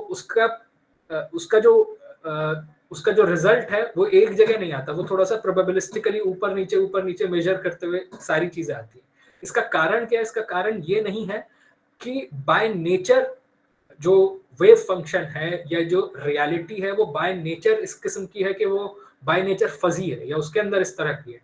असल में ये जो ऑब्जर्वेशन हो रही है, ऑब्जर्वेशन में अनकंट्रोलेबल इंटरेक्शंस होते हैं। ऑब्जर्वेशन में क्योंकि हम मैक्रोस्कोपिक लेवल से हम माइक्रोस्कोपिक रियलिटी के उस लेवल पर इंटरैक्ट करते हैं, उस इंटरेक्शन में ऐसे अनकंट्रोलेबल इंटरेक्शंस होते हैं, जिस प्रॉब्लम को श्रोडिंगर ने अपनी श्रोडिंगर्स कैट के एक्सपेरिमेंट में बहुत खूबसूरती से दिखाया कि ये क्वेश्चन सब्जेक्टिविटी और ऑब्जेक्टिविटी का क्वेश्चन नहीं है, ये ऑब्जेक्टिव रियलिटी का ही क्वेश्चन है, क्योंकि ऑब्जेक्टिव रियलिटी में उन्होंने माइक्रोस्कोपिक और माइक्रोस्कोपिक के बीच में आप कहाँ उसको देखेंगे, इसका प्रिसाइज क्वेश्चन है। इसके क्वेश्चन के अंदर इस तौर पर ट्रीट करना कि ये ऑब्जर्वर द्वारा क्रिएटेड रियलिटी है, इसका खंडन करता है श्रोडिंगर्स कैट एक्सपेरिमेंट। और उसका प्रिसाइज अर्थ यही है जो यहाँ पे हमने बताया कि ऑब्जर्वेशन की प्रोसेस में अनकंट्रोलेबल इंटरैक्शंस होते हैं, क्योंकि मैक्रोस्कोपिक लेवल पर आप इंटरैक्ट कर रहे हैं, लेवल्स ऑफ रियलिटी अलग है। माइक्रोस्कोपिक लेवल पर होने वाले फिनोमेना को आप जब रीड करते हैं, उसको पकड़ने की कोशिश करते हैं, उससे चेंजेस आते हैं। और ये जो इसका जो नेट पिक्चर कैप्चर होती है वेव फंक्शन के जरिए, जहां आप निकालते हैं प्रोबेबिलिस्टिक रिजल्ट निकालते हैं, ये प्रोबेबिलिटी अपने आप में क्लासिकल प्रोबेबिलिटी से अलग है। यानी कि क्लासिकल प्रोबेबिलिटी जैसे हम अज्यूम करते थे, जब हम बोलते थे आइडियल गैस, हम लें एक बॉक्स के अंदर एक आइडियल बॉक्स लें, आइडियल गैस है, और उसके अंदर उसका अजम्पशन लेकर हम बताते हैं कि भाई कितने रूट मीन स्क्वायर वेलोसिटी कितनी होगी, उसकी एवरेज वेलोसिटी क्या है, एक पार्टिकल किस की प्रोबेबिलिटी क्या है, उसकी स्पीड कितनी होगी, उसकी वेलोसिटी कितनी होगी एट इस सर्टेन पोजीशन में, ऑन एवरेज क्या होगी। तो क्लासिकल प्रोबेबिलिटी से एक अलग कैरेक्टर होता है क्वांटम प्रोबेबिलिटी का। ये थ्रू ये किस रूप में अलग होता है इस पर हम आगे चर्चा करेंगे, लेकिन क्वांटम मैकेनिक्स का को प्रिसाइसली इस रूप में ना समझना कि उसमें एक साथ कई स्टेट्स आपस में मिलते हैं, पार्ट और होल का इंटरेक्शन होता है, होल कैसे रिड्यूस होता है जब कोई चीज उस पर एक्ट करती है, दो कॉन्ट्रडिक्टरी फिनोमिना कैसे एक्ट कर रहे होते हैं, इस रूप में इसको ना समझना हमेशा ही इस नतीजे पर पहुंचाता रहा है कि रियलिटी ही समझी नहीं जा सकती है, रियलिटी ही फजी है। ये जो डेफिनेशन मैं यहाँ पर रख रहा हूँ, ये जो मैंने पूरा यहाँ पर डेफिनेशन दी है, ये ताकेतानी से मैंने लिया है। ये मित्सो ताकेतानी का एक आर्टिकल है। ये हम लोग जो साथी यहाँ पर मौजूद है, हम लोग इस पूरी चर्चा में हम लोग जो भी रेफरेंसेस यूज कर रहे हैं, जो भी बातचीत यूज कर रहे हैं, हम लोग उनके आर्टिकल्स भी, वो किताबों को हम लोग वो रेफरेंसेस भी डाल देंगे ग्रुप में, जिससे कि जो साथी उससे परिचित हैं वो देख भी सकें। पूरी बातचीत में हम लोग कोशिश मैक्सिमम टेक्निकल चीजों में नहीं, हम लोग उसके फिलोसॉफिकल क्वेश्चंस जितने जुड़े हुए हैं उस पर बात कर सकें। हम टेक्निकल उतना ही जाने की कोशिश करेंगे जितना कि उसके फिलोसॉफिकल लेवल को या फिलोसॉफिकल क्वेश्चन को समझने के लिए जरूरी है, उतने ही हम लोग डीपर जाने की कोशिश करेंगे। तो वेव फंक्शन में, वेव फंक्शन एक इलेक्ट्रॉन के स्टेट को बताता है, इलेक्ट्रॉन को कैप्चर करने की कोशिश करता है एज अ होल, कि वो किस चीज से जब उस पर ऑब्जर्वेशन किया जाता है, उस ऑब्जर्वेशन में जो उसका स्टेट आता है निकलकर, कि वो उसकी एनर्जी फला है, उसकी पोजीशन फला फला है, उसका मोमेंटम फला फला है। आप उसको जब किसी मेजरिंग डिटेक्टर पर किसी डिवाइस पर डालते हैं, उसके कारण वो अपने आप को उस डिटेक्टर में रीड करता है कि उसकी ये पोजीशन है, और आप उसका रिजल्ट टोटलिटी में निकलता है तो वो प्रोबेबिलिस्टिक निकलता है। जो डिटेक्टर है, जो आपके मेजरिंग डिवाइसेस हैं, जो ऑब्जर्वेशनल डिवाइसेस हैं, वो मैक्रोस्कोपिक वर्ल्ड के हैं। इसको पिक्चराइज करने का काम वेव फंक्शन करता है। वेव फंक्शन बना हुआ ही अपने आप में श्रोडिंगर वेव इक्वेशन, वो वेव की पिक्चर को और पार्टिकल नेचर की पिक्चर को एक जगह मर्ज करता है। इसका आधार जहां से देखें, जो हैमिल्टोनियन, जो अगर और थोड़ा सा टेक्निकल उसमें जाए, तो जो हैमिल्टोनियन है, जो वेव इक्वेशन, जो क्वांटम मैकेनिक्स की फंडामेंटल श्रोडिंगर इक्वेशन है, H psi is equal to E psi, वो जिस पर वो आधारित है, वो वेव इक्वेशन को लेकर आता है, वो उसके आधार पर डेवलप होता है। इस पे हम लोग अलग से एक बार बात करेंगे कि क्लासिकल मैकेनिक्स के किन पिक्चर्स से लेते हुए आगे बढ़ा और क्वांटम मैकेनिक्स आया। हम लोग उसकी चर्चा में किसी और दिन जाएंगे, लेकिन बेसिक सवाल जो समझने का है वो ये है कि इसमें ऑलरेडी एक साथ कई स्टेट्स एक दूसरे से सुपरपोजिशन, जैसे वेव्स एक दूसरे से सुपरपोज करती हैं, मिलती हैं, उसमें बनती है। तो सिंपल क्वांटम मैकेनिक्स को समझने के लिए भी आपको ये समझना होगा कि क्वांटम मैकेनिक्स में कोई स्टेट बनता ही असल में कई सारे स्टेट्स के, जैसे एक तरफ आपने पानी में पत्थर फेंका, दूसरी तरफ पानी में पत्थर फेंका, तो दोनों अब जब उठती हुई लहरें एक दूसरे से टकराएंगी तो दोनों वेव आपस में मिल जाएंगी। तो जो टोटल वेव बनी है वो उनके दोनों के जुड़ने से बनी है, उनके मिले होने से बनी है। जब आप लेकिन ऑब्जर्वेशन करने जाते हैं, माइक्रोस्कोपिक लेवल का ऑब्जर्वेशन करने जाते हैं, तो स्टेट का रिडक्शन होता है। वो एक ऐसा रिडक्शन होता है जो कि आप प्रोबेबिलिस्टिकली ही उसको मेजर कर सकते हैं, आप उसको बिल्कुल पिन पॉइंट प्रिसीजन के साथ मेजर नहीं कर सकते। यही अनसर्टेनिटी को राइज करता है, इसी कारण से अनसर्टेनिटी पैदा होती है। लेकिन ये अनसर्टेनिटी के पीछे हाइजेनबर्ग इसका इंटरप्रिटेशन ये कहते हैं कि रियलिटी को ही आप जान नहीं सकते, ऑब्जर्वर रियलिटी को क्रिएट करता है। हमारा काम एकमात्र काम है जो ऑब्जर्वेशन है उसको देखना है। हम लोग सिर्फ मैट्रिक्स को देखेंगे, जो हमारे मैट्रिक्स निकल कर आती है रियलिटी में, हम लोग सिर्फ उस डेटा को देखेंगे। हमारे लिए उस डेटा से परे क्या है, पॉजिटिवली हम लोग सिर्फ इतना ही देखते हैं जो हमारे सामने डेटा है, जो ऑब्जर्व हमने किया। ऑब्जर्व हम किस चीज को कर रहे हैं ये हम बता नहीं सकते, हम नहीं जान सकते वो क्या है। आइंस्टीन की प्रिसाइज बहस इसी पर थी। आइंस्टीन कह रहे थे हम जिसको हम समझ रहे हैं उसको हम जान सकते हैं वो क्या है। हम लोग वो जाना जा सकता है, उसको जाने जा सकते की बात कहते हुए उसको बिल्कुल डिटर्मिनिस्टिकली पहुंच जाते हैं, वो बिल्कुल हम लोग उसकी एक एक चीज को बता सकते हैं। यहाँ पर सवाल इसका आता है कि हम लोगों का ऑब्जर्वेशन लिमिटेड हो सकता है। हम लोग जितना पदार्थ जगत को जान पाएंगे या हमारी ऑब्जर्वेशंस का जो लेवल है उस कारण से हमारे हमेशा ही हमारी ऑब्जर्वेशंस होती हैं उस के कारण हमेशा ही अननोन्स मौजूद होते हैं।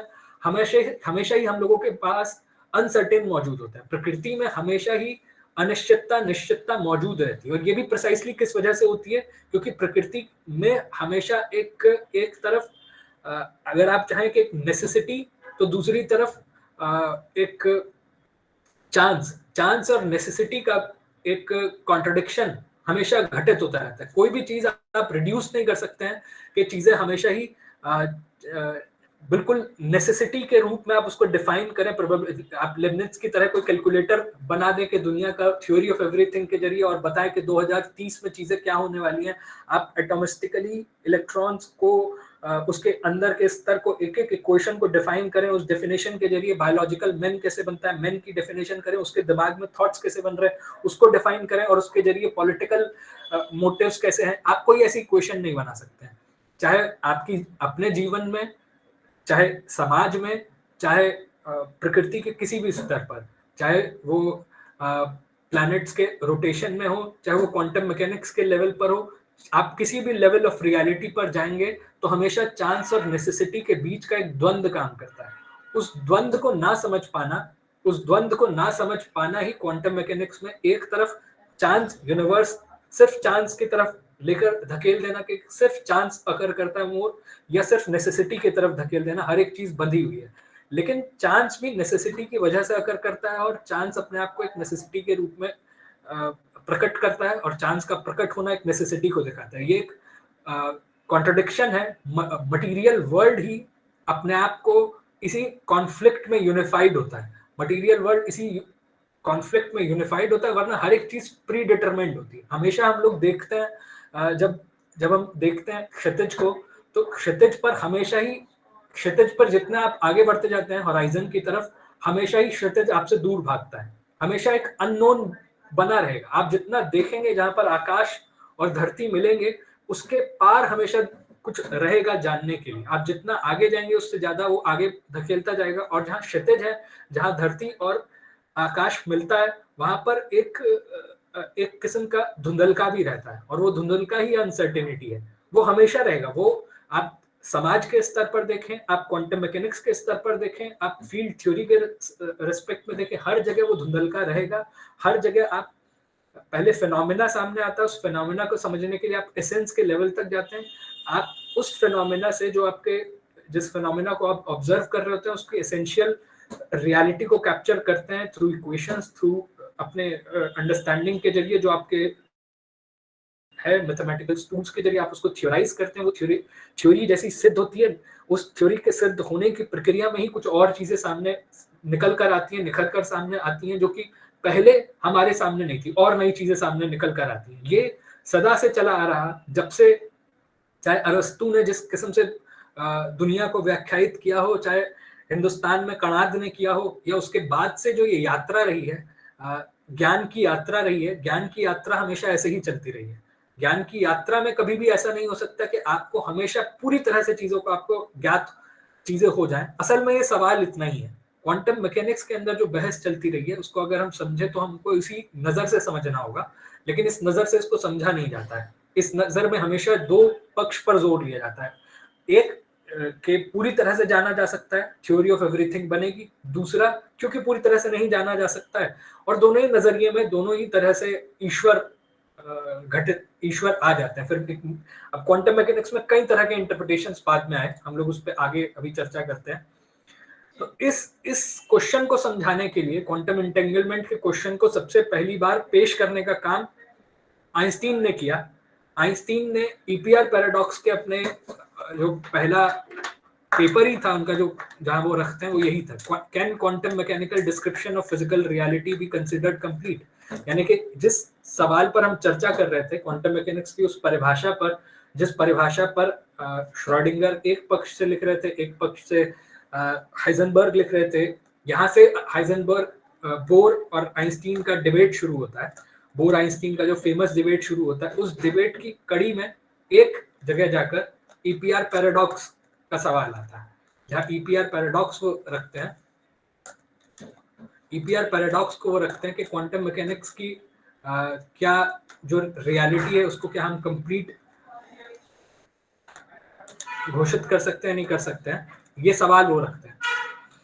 तो इस सवाल में वो बेसिकली क्या बात उठाते हैं, वो यही सवाल उठाते हैं, वो पूरी बात यही उठाते हैं कि अगर इंटेंगल्ड फोटॉन्स हैं, अगर फोटॉन्स इंटेंगल्ड हैं, दो पार्टिकल्स एक दूसरे से कनेक्टेड हैं, एक दूसरे से एक मिनट,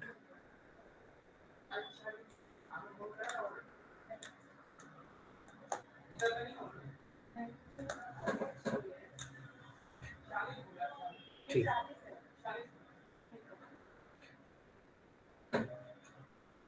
ठीक है, कोई प्रॉब्लम ऐसी है।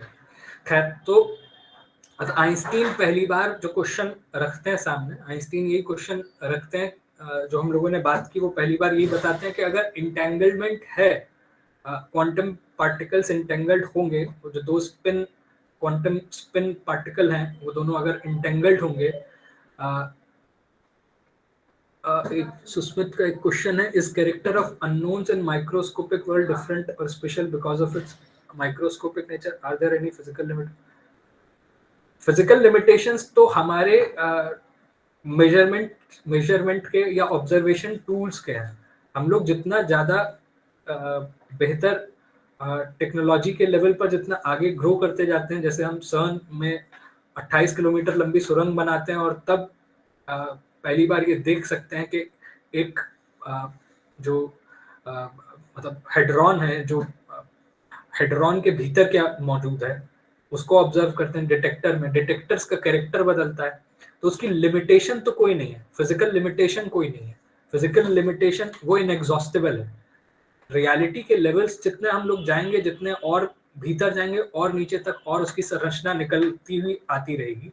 सवाल इसमें कोई स्पेशलिटी नहीं है, ये स्पेशलिटी इसलिए बन गई क्योंकि ये क्वेश्चन पहली बार जब सामने आया, इस पर बहस चली और कई चीजें आई। इसमें एक बहुत अच्छा एक आर्टिकल लिखा था फिलिप एंडरसन ने 1972 में, नोबेल लॉरेट थे वो, उनका एक पेपर था मोर इज डिफरेंट, जिसमें वो बताते हैं कि आप जितने स्तर पर जाएंगे, हर पदार्थ जगत की, मटेरियल वर्ल्ड की जितनी भी संस्तर हैं, आप जितने संस्तर के और भीतर खोलते जाएंगे, उसमें और ज्यादा नई चीजें आपको सामने घटित होती रहती हैं। आप हर बार, वो कहते हैं कि रियलिटी के अंदर एक क्वांटिटी और क्वालिटी का डायलेक्टिक प्ले करता है, उसके बीच का एक कॉन्फ्लिक्ट सामने आता रहता है। आप जितने ज्यादा गहराई में जाते हैं, उतनी ज्यादा चीजें और खुलती चली जाती है सामने, और डिफरेंस नए सामने आते चले जाते हैं, नई डिफरेंट रियलिटी खुलती चली जाती है आपके सामने। तो इसलिए फिजिकल लिमिटेशंस तो प्रिसाइस इसलिए ये हमारे जो इस समय जो टूल्स हैं, टूल्स के मेजरमेंट के, हम कितनी लेवल ऑफ एनर्जी पे जा सकते हैं, कितने गहराई से जा सकते हैं, ग्रेविटी को मेजर करने के लिए इस समय ग्रेविटेशनल वेव्स को मेजर करने के लिए अलग किस्म के टूल्स की जरूरत है। अब कोई आपको पर्टिकुलर थीसिस देते हैं, आप किसी पर्टिकुलर थीसिस को देते हैं कि भाई हमें मेजर करना है, जैसे क्वांटम इंटेंगलमेंट को मेजर करने के लिए जो थॉट एक्सपेरिमेंट आइंस्टीन ने दिया था, वो एक वक्त के बाद ही रियलाइज हो सका, जिसको पहली बार क्लॉजियर ने करने की कोशिश की। क्लॉजियर ने जो पूरा बताया कि कैसे इंटेंगल्ड फोटॉन्स को या इंटेंगल पार्टिकल्स को, उन्होंने तो क्वांटम पार्टिकल्स ही लिए थे, वो जनरेट किया जा सकता है। उसको बदल के बाद में एस्पेक्ट ने फोटॉन्स को लिया, फोटॉन्स के स्पिन के केस में, पोलराइजेशन के केस में वो लेते हैं। तो ये तो हमेशा ही लिमिटेशन अंतिम लिमिटेशन कोई नहीं है, फिजिकल लिमिटेशन अंतिम नहीं है। हम जिस स्तर पर खड़े हैं उस स्तर की एक लिमिटेशन है, आज जहां हम खड़े हैं वहां पर उसकी एक लिमिटेशन बनती है। जो ईपीआर पैराडॉक्स का जो क्वेश्चन उठाया था आइंस्टीन ने, उस समय वो रियलाइज नहीं हो सकता था, उस समय वो थॉट एक्सपेरिमेंट में ही हो सकता था। इवन ग्रेविटेशन के कई क्वेश्चंस को, ब्लैक होल को या उसके मेजरमेंट्स को, या जितनी भी चीजें आइंस्टीन उस समय देते हैं कि कैसे उसको देखना है, वो सारी चीजें हम एक वक्त के बाद ही मेजर कर सके। या जो बैकग्राउंड रेडिएशन है, जो बिग बैंग मॉडल को प्रूव करने वाली चीजें हैं, इवन कॉस्मोलॉजिकल लेवल पर, इवन माइक्रोस्कोपिक लेवल पर, और इवन बायोलॉजिकल लेवल पर, हर एक चीज की लिमिटेशन हमारे लेवल ऑफ साइंस की, लेवल ऑफ टेक्नोलॉजी की। इस तरह से नहीं है कि कोई वो अननोएबल नहीं है, अननोन्स है, वो जरूर अननोन्स है, वो माइक्रोस्कोपिक लेवल पे भी अननोन्स है, वो बायोलॉजिकल लेवल पे भी अननोन्स है बहुत सारे, वो कॉस्मोलॉजिकल लेवल्स पे भी अननोन्स है, वो हर लेवल ऑफ रियलिटी पर बहुत सारे अननोन्स मौजूद रहते हैं। हमारी आम जिंदगी में ही ऐसे बहुत सारे अननोन्स और अनसर्टेन्स मौजूद रहते हैं, और जो लगातार खुलते रहते हैं, और लगातार आप उससे उन्नत से उन्नत होते हुए बढ़ते रहते हैं आगे। हमेशा ही एक नॉलेज में एक रिलेटिव ट्रूथ सामने आते रहेंगे, सामने आती रहेगी। एक हद तक रिलेटिवली आप ज्यादा बेहतर समझ पाएंगे दुनिया को, लेकिन इसका ये मतलब नहीं है कि दुनिया बिल्कुल सिर्फ रिलेटिविज्म एग्जिस्ट करता है और आप कुछ भी चीज नहीं समझ सकते, कुछ बता ही नहीं सकते, जान नहीं सकते। इस सेंस में कोई माइक्रोस्कोपिक वर्ल्ड का अननोन स्पेशल नहीं है। लेकिन क्योंकि ये पर्टिकुलर क्वेश्चन वहां से निकलता है, पर्टिकुलर क्वेश्चन जिस जगत से निकलता है, उस जगत के अंदर भी हम लोग इसीलिए ये देख रहे हैं कि हम लोग प्रिसाइसली इसलिए ही बातचीत भी कर रहे हैं कि इसलिए ये देखा जा सके कि मतलब इस क्वेश्चन के जो पूरा मतलब जो हम देख रहे हैं कि पर्टिकुलरली क्वांटम मैकेनिक्स के अंदर ये कैसे ये सामने दिखता है कि इस क्वेश्चन को जो देख रहे हैं, अनसर्टेनिटी और अननोन्स के क्वेश्चन को हम लोग जब इसको सिचुएट करके देख रहे हैं, ये क्वेश्चन अपने आप में उठाने का काम फिलोसॉफिकल क्वेश्चन उठाते हैं आइंस्टीन ईपीआर पैराडॉक्स के पेपर में। यही जो पेपर मैं उसका एक स्नैपशॉट मैंने यहाँ पे रखा है, can quantum mechanical description of physical reality be considered complete. और आइंस्टीन के ज्यादातर क्वेश्चन तो फिलोसॉफिकल लेवल पे ही होते थे। इवन न्यूटन का आप जो ओरिजिनल राइटिंग्स पढ़ेंगे तो वो बहुत ज्यादा फिलोसॉफिकल लेवल पर ही चर्चा करते हैं बहुत सारी चीजों के ऊपर, और वही बोलते हैं कि फिजिकल रियलिटी के ऊपर क्वेश्चन यही है। आइंस्टीन का क्वेश्चन यही था कि फिजिकल रियलिटी जो है, वो फिजिकल रियलिटी को हम लोग जान पाए, सारी चीजें कर पाए। फिजिकल रियलिटी जो होगी वो फिजिकल रियलिटी ऐसी वेग नहीं हो सकती, वो उसको हम जान सकते हैं अगर हम जिस अपने ज्ञान के जरिए जान सकते हैं। और फिजिकल रियलिटी किसी भी किस्म से ऐसी नहीं हो सकती कि हम उसके बारे में कुछ नहीं जान सकते। वही जो उनका सवाल बार बार वो कहते हैं कि अगर मैं आंख बंद कर लूं तो चांद वहीं पर रहेगा, मेरी आंख बंद करने से चांद गायब नहीं हो जाता है, चांद वहां पर रहेगा ही रहेगा। और इसको एक किताब, अच्छी किताब है रवि सिन्हा, डॉक्टर रवि सिन्हा द्वारा लिखी हुई किताब है क्वांटम के 100 साल। वो अच्छी किताब है, बहुत बेहतर किताब है इस मामले में कि वो इन सवालों को बहुत अच्छे से पेश करती है, इन सवालों पर। उसके साथ साथ अगर आप आइंस्टीन के खुद कामों को पढ़ें, इवोल्यूशन ऑफ फिजिक्स उनकी किताब है। फिर एक अच्छा काम जैसे बेल के काम को पढ़ेंगे तो बहुत सारी चीजें समझ में आती है। बेल ने पूरा एक फिलॉसफी पे लिखा क्वांटम मैकेनिक्स की, कि बेल वो व्यक्ति थे जिसके नाम पर इस समय सब कुछ चल रहा है।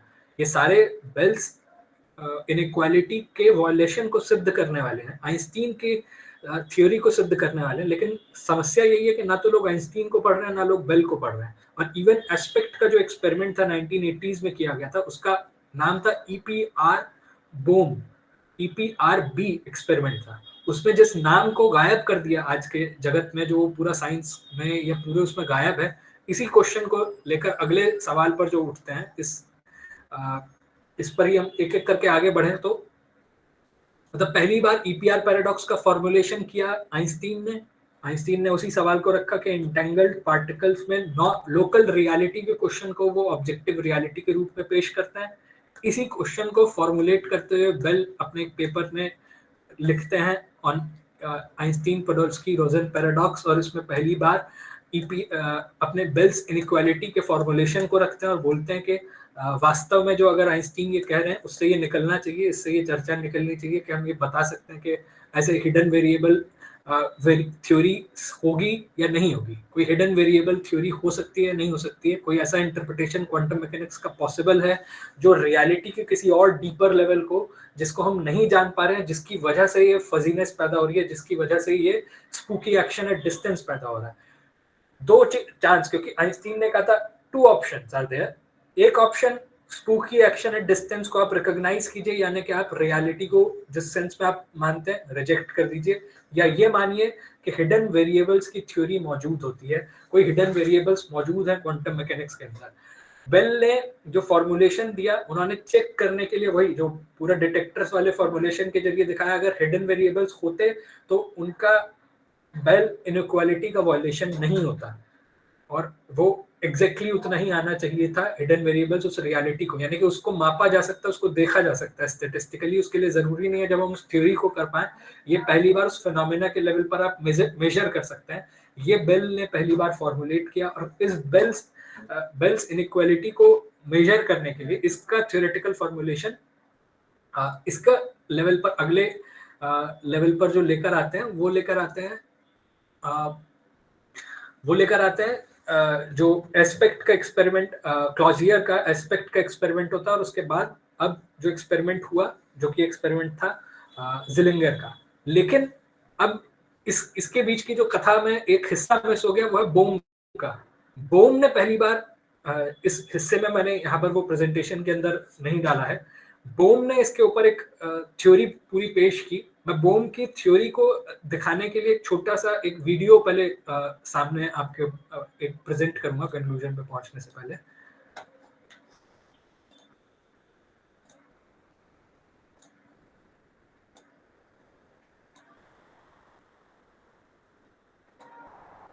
बोम की थ्योरी क्या है? बोम की थ्योरी का एक विजुअलाइजेशन है जो मैं इस वीडियो के जरिए आपको दिखा रहा हूं।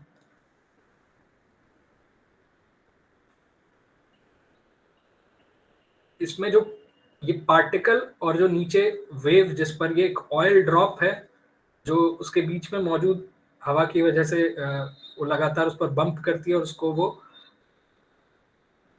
एक पार्टिकल पर उसकी वेव आगे बढ़ाती है। इसमें ये वॉक कैसे करता है अभी आगे दिखेगा। इन्होंने स्लो मोशन में चलाया हुआ है, तो मतलब ये वेव और उसका पार्टिकल है।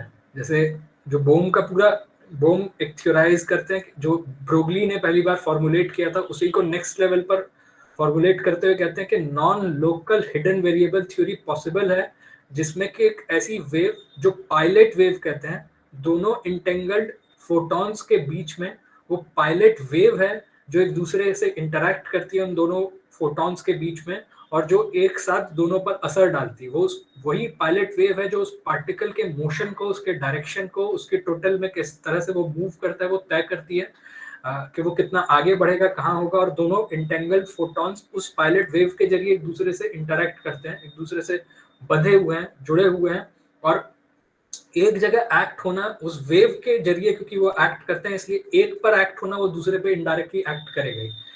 ये डुअल वॉकर्स है। इस समय क्वांटम मैकेनिक्स के कुछ स्कूल्स और सबसे बेहतरीन रिसर्चर्स में से कुछ लोग हैं जो कि इस पर काम कर रहे हैं।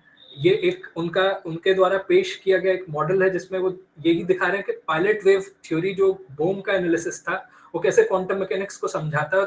ये डुअल वॉकर्स के जरिए उन्होंने क्वांटम मैकेनिक्स के कई सारे फिनोमेना हैं उसको इसके जरिए समझाने की कोशिश की है, और कई मामलों में सही सिद्ध होता है। इसका ये कतई मतलब नहीं है कि एग्जैक्टली क्वांटम रियलिटी ऐसी है, लेकिन क्वांटम मैकेनिक्स पर जो चीजें हो रही हैं वो रियल मैक्रोस्कोपिक वर्ल्ड के कुछ फिनोमेना में भी देखी जा सकती हैं। इससे ये मतलब आता है कि क्वांटम मैकेनिक्स के लॉज को इतना स्पेशल जो लोग घोषित करते हैं, वास्तव में वो इतने स्पेशल नहीं है। वो रियल वर्ल्ड के कई लेवल्स पर अकर करते हैं। फिलोसॉफिकली समझना हो, जैसे हम लोगों ने बात की, उस लेवल पे समझा जा सकता है। इसके लिए एक और अच्छा लिंक है, वो मैं ग्रुप में हम लोग उसको डाल देंगे, ड्वेल वॉकर्स का है। उसी में ये पार्टिकल और उसके पायलट वेव, जो पार्टिकल उस पायलट वेव के जरिए दोनों इंटेंगल्ड फोटॉन्स को कैसे वो इंटरैक्ट करता है, इसको बहुत बेहतरीन तरीके से बोम ने समझाने का काम किया। बोम ने पहली बार ये बताया कि बोम ने यही बताया कि आप ये जो दोनों इंटेंगल्ड पेयर्स हैं, ये दोनों entangled pairs through pilot wave interact करते हैं एक दूसरे से, उस पायलट वेव के जरिए इंटेंगलमेंट होता है, और रियलिटी का कैरेक्टर नॉन लोकल है। लोकल इंटरैक्शन मानना अपने आप में रियलिटी का क्लेम नहीं था, ऑब्जेक्टिव रियलिटी का ये क्लेम नहीं है कभी भी। जैसे मटीरियलिज्म का ये क्लेम नहीं है कि मटीरियलिज्म इसको देखे या इसको परिभाषित करे कि मटीरियलिज्म एक ऐसा ही है। जैसे शुरुआत में ये क्लेम था कि जो मटीरियलिस्ट क्लेम था कि दुनिया ऐसी ही है, ऐसे ही रहेगी, लेकिन वो बाद में बदलता है। लेवोजियर सिद्ध करते हैं जो थीसिस लेवोजियर ने, लाप्लेस जब दिखाते हैं कि कैसे कांट का जो पूरा कांट ने जो दिखाया था कि कैसे नेबुला बनता है, और नेबुला के जरिए ये जो ब्रह्मांड है ये ऐसा ही नहीं है, ये लगातार बदलता रहा है। जो चीज अस्तित्व में आया है वो अपने नष्ट होने की, हर चीज जो अस्तित्व में आई है वो एक वक्त के बाद नष्ट हो जाएगी, और नष्ट होने के बाद ही नई चीजें पैदा होती हैं। ये प्रक्रिया, वस्तुओं को प्रक्रिया के रूप में समझना चाहिए, थिंग्स को प्रोसेसेस के रूप में समझना चाहिए। मटेरियल रियलिटी ही लगातार अपने आप में चेंजिंग मटेरियल रियलिटी है। ये कॉन्सेप्ट आना, एटॉमिज्म का फॉल होना, रेडियो एक्टिविटी का आना, रिलेटिविटी का आना, जनरल थ्योरी ऑफ रिलेटिविटी का आना, स्पेस टाइम के कॉन्सेप्ट को नए रूप में फॉर्मुलेट करना, क्वांटम मैकेनिक्स का आना जिसका फॉर्मुलेशन जो अभी ताकेतानी का जो फॉर्मुलेशन था वो हम लोगों ने रखा, यही ऑलरेडी ये दिखाता है कि रियलिटी नॉन लोकल कैरेक्टर की भी हो सकती है। ये परिभाषित ही करना कि एक चीज एक दूसरे से यहीं पर एक्ट करती है, ऐसा हो सकता है कि दो इंटेंगल्ड फोटॉन्स एक दूसरे पे थ्रू पायलट वेव एक दूसरे से जुड़े हुए हों और एक दूसरे के ऊपर एक्ट करते हो। ये बोम का पूरा काम था, और बोम ने न सिर्फ न्यूमैन को गलत साबित किया, बोम ने न्यूमैन के सिद्धांत को गलत साबित किया, बोम ने पूरे क्वांटम मैकेनिक्स के अपने सिद्धांतों से दिखाया कि बोम की थीसिस बेल की इनइक्वालिटी में कहीं पर भी गलत नहीं सिद्ध होती है, वो वॉयलेट नहीं करती है बेल्स इनइक्वालिटी का, यानी कि वो नॉन लोकल हिडन वेरिएबल्स की थ्योरी अभी भी सही है, लेकिन उस पर आगे काम नहीं हुआ। क्वांटम मैकेनिक्स से डेवलप होते हुए उसमें स्पेशल थ्योरी ऑफ रिलेटिविटी को मर्ज कर लिया गया और क्वांटम फील्ड थ्योरी आई, लेकिन बोम की थ्योरी का एक कांस्टेंट नेग्लेक्ट हुआ है, क्योंकि बोम जब यूएसए में थे तो यूएसए में उनके ऊपर मार्क्सिस्ट होने की वजह से उनके ऊपर मुकदमा चला था। मैकार्थी पीरियड में उनको अमेरिका छोड़कर जाना पड़ा था। उन्होंने ठीक ठाक अमेरिका छोड़कर जब यूरोप में गए तो एक बहुत ही छोटे कॉलेज में जाकर उन्होंने अध्ययन किया, और उनके पॉलिटिकल एफिलिएशंस की वजह से, क्योंकि वो एक मार्क्सिस्ट थे, कम्युनिस्ट पोजीशंस रखते थे, इस वजह से बाद में हालांकि उनके विचारों में कुछ तब्दीली आई, लेकिन उनके सारे विचार थे, उन विचारों के कारण उनके पॉलिटिकल जो नोशंस थे उस समय, उस कारण से उनके आइडियाज को कभी आगे आने नहीं दिया गया। इवन बेल का ये स्टेटमेंट अगर हम देखें, बेल का ये स्टेटमेंट ही दिखा देता है जिसको लेकर इतना ज्यादा होता है।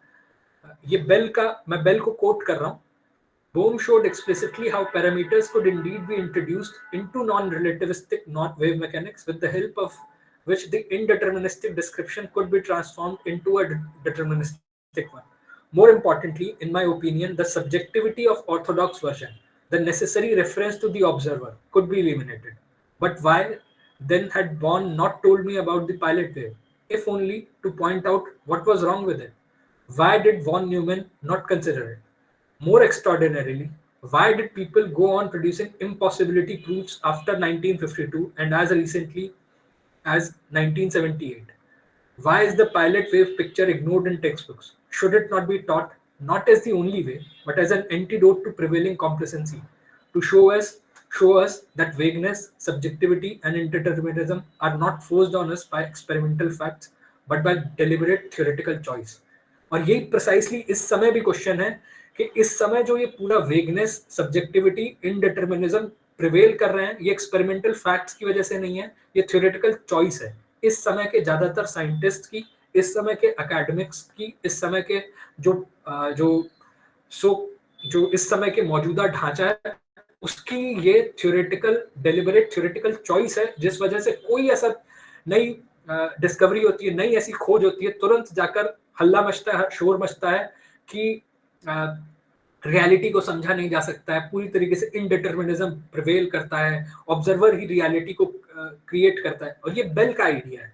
बेल जिसके नाम पर ये जो पूरा जो जिसको 2022 का नोबेल प्राइज भी जिस वैज्ञानिक के हाइपोथेसिस पे मिल रहा है, जिसके उसको सिद्ध कर रहे हैं, उसके इनइक्वालिटी को, उसका जो पूरा फॉर्मुलेशन है उसको सिद्ध करने पर मिल रहा है, उसको पूरा चीजों के ऊपर कोई बात नहीं की जा रही है, उसको यहाँ पर ही सारी चीजें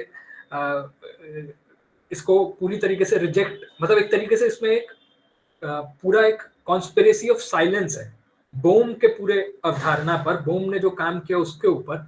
और बोम के नजरिए से देखें तो, क्योंकि इसके बाद अब देखिए कि एक नजरिया क्या आया, एक है कोपेनहेगन इंटरप्रिटेशन जो लंबे समय से चला आ रहा है, जिसका मतलब ये है कि आप रियलिटी क्या है हम नहीं जान सकते, ये क्वेश्चन ही नहीं है, रियलिटी है कैसी है या नहीं है, ऑब्जेक्टिव रियलिटी एग्जिस्ट नहीं करती है, आप सिर्फ ऑब्जर्व करते हैं, आप सिर्फ पॉजिटिवली ये बता सकते हैं ऑब्जर्वर रियलिटी को क्रिएट करता है। सेकेंड एक चलता है many world interpretation. Many world interpretation वो बोलता है कि इस समय कई ऐसी फिल्में भी आ रही हैं, जैसे अभी एक फिल्म आई एवरीवेयर ऑल, एक ऐसी फिल्म आई है, अभी नाम मुझे अभी ध्यान नहीं आ रहा, ऑल एवरीवेयर और एट एवरी प्लेस, इस तरह से करके, मतलब everything everywhere all at once. हाँ, उसमें यही आया कि कोई भी एक पॉसिबिलिटी, एक चॉइस जब भी निकलती है तो हर एक चॉइस एक नए रियलिटी को, एक नई अल्टरनेटिव यूनिवर्स की लाइन को क्रिएट करते चलती है, और इस वजह से यूनिवर्स की पैरेलल ब्रांचिंग होती हुई चलती है।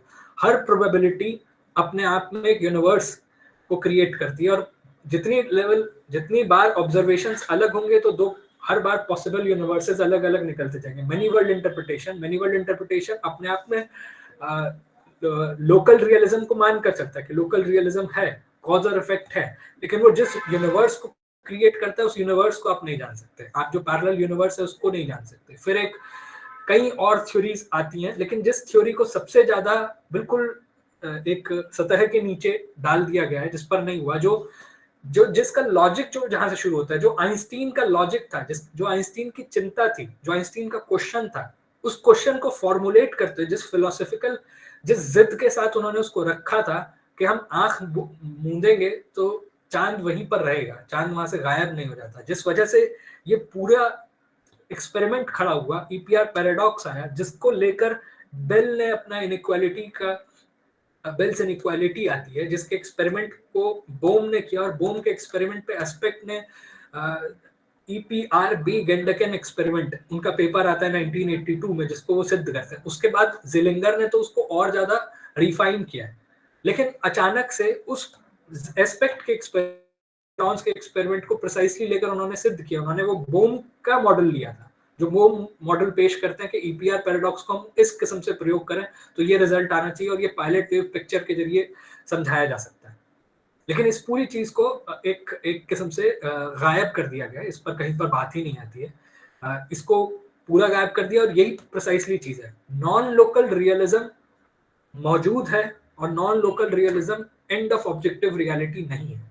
दूसरा, बोम और बेल के आइडियाज को, और जहां से वो शुरू होता है आइंस्टीन के आइडिया को या डी ब्रोगली के आइडिया को, कॉन्स्टेंटली इस पर बहस हो सकती है, इस पर डिबेट हो सकता है, लेकिन हर बार हाइजेनबर्ग की कोशिश आती है वो एक आंख मूंद लेने वाला, या उस रियलिटी को उस पर आगे ना जाने वाला, क्योंकि अगर हाइजेनबर्ग का माना जाती, सारी चीजें मानी जाती, तो हम रियलिटी के और डीपर लेवल्स पे कभी पहुंच ही नहीं सकते थे। हम जो उनकी एस मैट्रिक्स थ्योरी है, मैट्रिक्स थ्योरी से आगे डेवलप होकर फिर जो स्ट्रिंग थ्योरी निकलती है, जो स्ट्रिंग थ्योरी जिन फॉर्मुलेशंस को बताती है, जिन जगह जाती है, उसके पैरेलली जितने अलग अलग इस समय ग्रेविटी और क्वांटम मैकेनिक्स को मर्ज करने की जितनी भी थ्योरेटिकल कोशिशें हो रही हैं, उसमें जो ऑब्जेक्टिव रियलिटी को अज्यूम करने वाली जितनी भी थ्योरीज हैं, जिसमें लूप क्वांटम ग्रेविटी भी एक है, जो स्पेस टाइम के क्वांटाइजेशन तक जाती है, कैसे उसको देखा जा सकता है, कैसे समझा जा सकता है, उसके करीब जाने वाली कई थ्योरीज में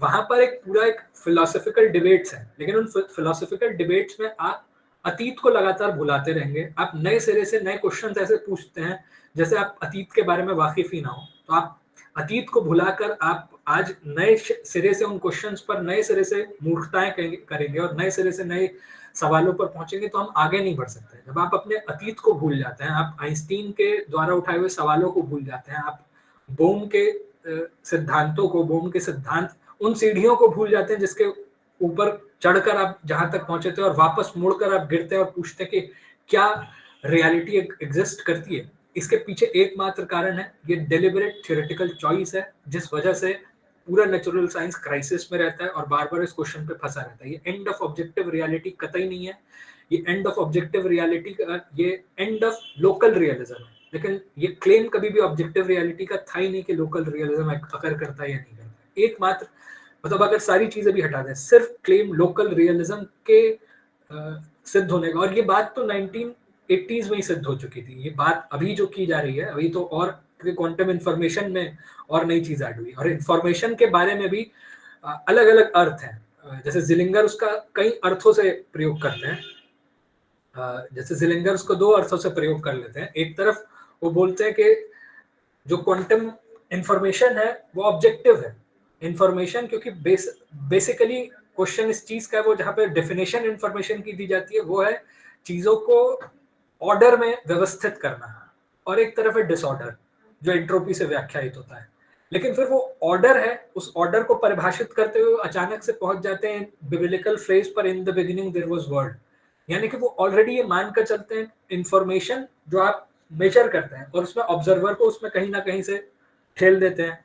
या पेनरोज का जो एनालिसिस है कि कॉन्शियसनेस भी क्वांटम कॉन्शियसनेस है और ये जो पूरा वर्ल्ड है कनेक्टेड है, या बिग बैंग के बाद से जो चीजें हुई एक दूसरे से कनेक्टेड है। इंटेंगलमेंट का इस तरह से बताया जाता है कि कोई पिक्चर आती है और एक पार्टिकल दूसरे से जुड़ा हुआ है, एक ये पूरा ही हम किसी ईश्वर के दिमाग के अंदर ही तो नहीं है जिसके अंदर एक एक चीज एक दूसरे से जुड़ी हुई। इस तरह के बहुत सारे फॉर्मुलेशंस आते हैं, लेकिन कुल मिलाकर कहें इसका एकमात्र मतलब है लोकल रियलिज्म को मानने वाली हिडन वेरिएबल क्वांटम मैकेनिक्स की थ्योरी नहीं आकर कर सकती है।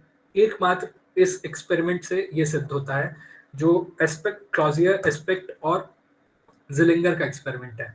और बेल का जो अंतिम जो फ्रेज है, जो बेसिकली बोम का कांस्टेंट निग्लेक्ट रियलिटी के क्वेश्चंस पर जो डिबेट्स हैं जो चल रही हैं, जिस पर आगे काम किया जाना है, उस क्वेश्चन को आप लगातार सतह के नीचे डाल देते हैं और एक पूरा एक जानबूझ के इनडिटर्मिनिस्टिक वर्ल्ड, एक ऐसा सब्जेक्टिव ऑब्जर्वर द्वारा कंट्रोल्ड वर्ल्ड, इसकी एक पिक्चर पेश करते हैं।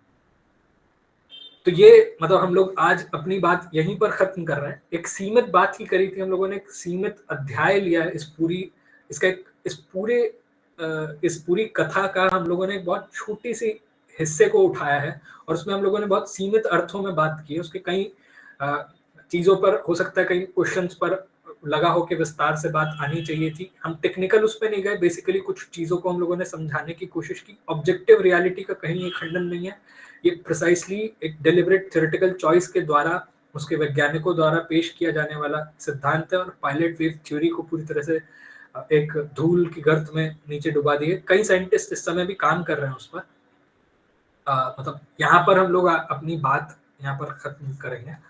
सौरभ ने और एक चीज देखिए, as of now there are 3 fundamental constants of nature HCG using a computer one can construct this is the broadly can fundamental we suspect are can't be sure.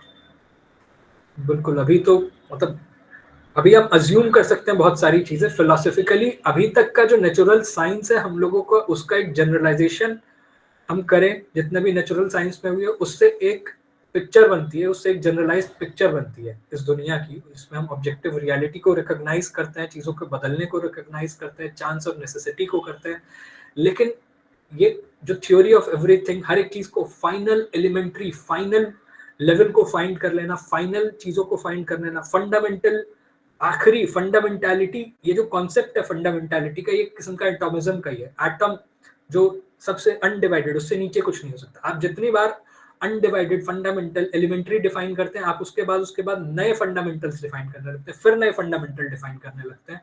ये नोशन ही पहले, ये नोशन जहां से पैदा हो रहा है, मैं कह रहा हूँ ये एक नोशन एक फिलॉसफी से पैदा हो रहा है, एक सोचने के नजरिए से पैदा हो रहा है। इस वजह से भी हमें इस पर विचार करना चाहिए। किसी साथी ने शायद हाथ खड़ा किया था।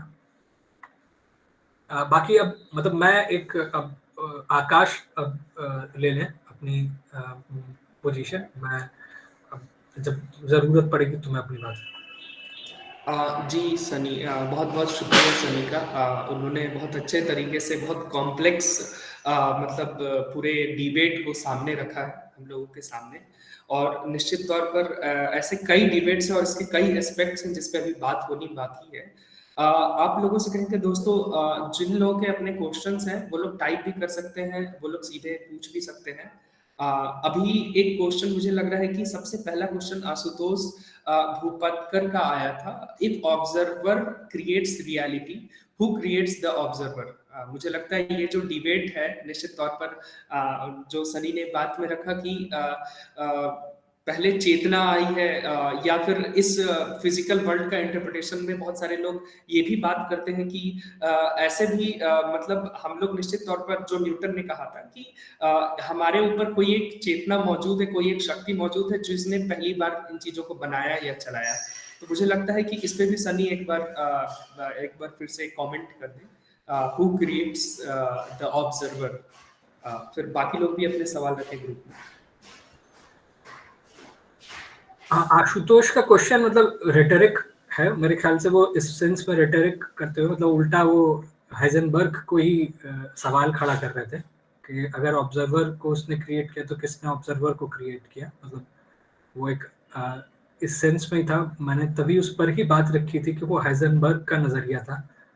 मतलब अब हाइजेनबर्ग इसको आंसर करें, वो फिलोसफिकली ये सब्जेक्टिव आइडियलिज्म का एक स्कूल है, फिक्टे जिसको बिलोंग करते हैं, जिनका कि ये मानना था कि एक चेतना ही है, जो चेतना ही इस सब चीज़ों को कर रही है। ये मेरे अनुभव ही है, ये मेरा सब सब्जेक्टिव एक्सपीरियंस है जो मेरी आंखों के सामने से गुजर रहा है, और ऑब्जर्वर ही है जो एकमात्र एग्जिस्ट करता है। यानी कि मैं जो देख रहा हूँ अभी, जो इस ग्रुप में 30 लोग मौजूद हैं, ये भी सिर्फ मेरे अनुभव ही है। सब ये जगत अपने आप में मिथ्या है और कुछ नहीं है। तो ये सवाल तो ये फिलॉसफी का बहुत लंबा से पहला क्वेश्चन है जिसका हाइजेनबर्ग एक पक्ष लेते हैं, लेकिन अपने आप में रियलिटी उनके पक्ष में नहीं है, अपने आप में फिजिक्स उनके पक्ष में नहीं खड़ी है। फिजिक्स ये बता रही है कि ऑब्जर्वर, प्रिसाइसली ऑब्जर्वर दुनिया पर एक वक्त के बाद ही पैदा हुआ। एक समय दुनिया ऐसी थी जब कोई ऑब्जर्वर था नहीं। तो ऑब्जर्वर ना भी होता, मानव जाति ना भी होती, मानवता ना भी होती, तब भी धरती होती, चांद था, और धरती नहीं भी थी, सूरज था, सूरज नहीं था, उससे पहले नेबुला था, नेबुला नहीं था तो कुछ और था, वो चीजें तो मौजूद थी।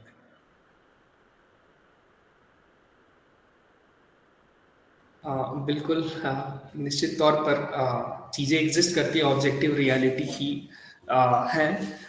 दोस्तों, आप लोगों से कहेंगे कि अगर किसी के सवाल नहीं है तो आज हम लोग इस टॉक को, इस बातचीत को, इस सेशन को यहाँ पे समाप्त करेंगे। मैंने व्हाट्सएप ग्रुप का लिंक डाल दिया है। आप लोग से कहेंगे कि जो लोग नहीं जुड़े हुए हैं जरूर जुड़े। हम लोग आगे आने वाले टाइम में और भी डिबेट और भी सेशंस ऐसे रखेंगे, और साथ में मतलब ऐसे स्टडी सर्कल्स भी हम लोग चलाएंगे जहाँ पे ऐसे थियोरेटिकल मतलब पॉपुलर आर्टिकल्स को भी पढ़ा जाए, जो मतलब इन थ्योरीज पे, इन कॉम्प्लेक्सिटीज को भी सही स्टैंड के साथ लोगों के सामने रखता है। क्योंकि आज भी कई स्टैंड्स ऐसे हैं जो फिलोसफिकल। हाँ, सौरभ कुछ बात रखना चाहते हैं। सौरभ सागर अपनी बात रखें।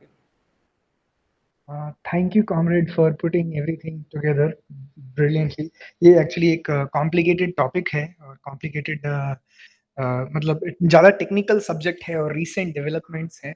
आपने उसको बहुत ही अच्छे से रिव्यू किया। मेरा से एक कमेंट है और फिर उसके बाद एक क्वेश्चन है। तो मेरा कमेंट जो है वो रिलेटेड टू जो जितने भी जो आज का हमारा सब्जेक्ट था, जैसे कि objective reality, is it the end of the objective reality, और इज इट लाइक तो इसमें इनको जिन तरीके से डील किया गया है उसमें ऑब्जर्वर को और क्वांटम सिस्टम को अलग अलग तरीके से वो किया गया है, मतलब वो उनका एक यूनिफाइड पिक्चर नहीं है। मतलब ऑब्जर्वर जो है वो समथिंग समथिंग डिटैच्ड और divorced from the quantum system है। मतलब ऑब्जर्वर कोई एक मेजरमेंट करता है और फिर उसके बाद कुछ उससे उसके आउटकम को कुछ किसी तरीके से इंटरप्रेट करता है।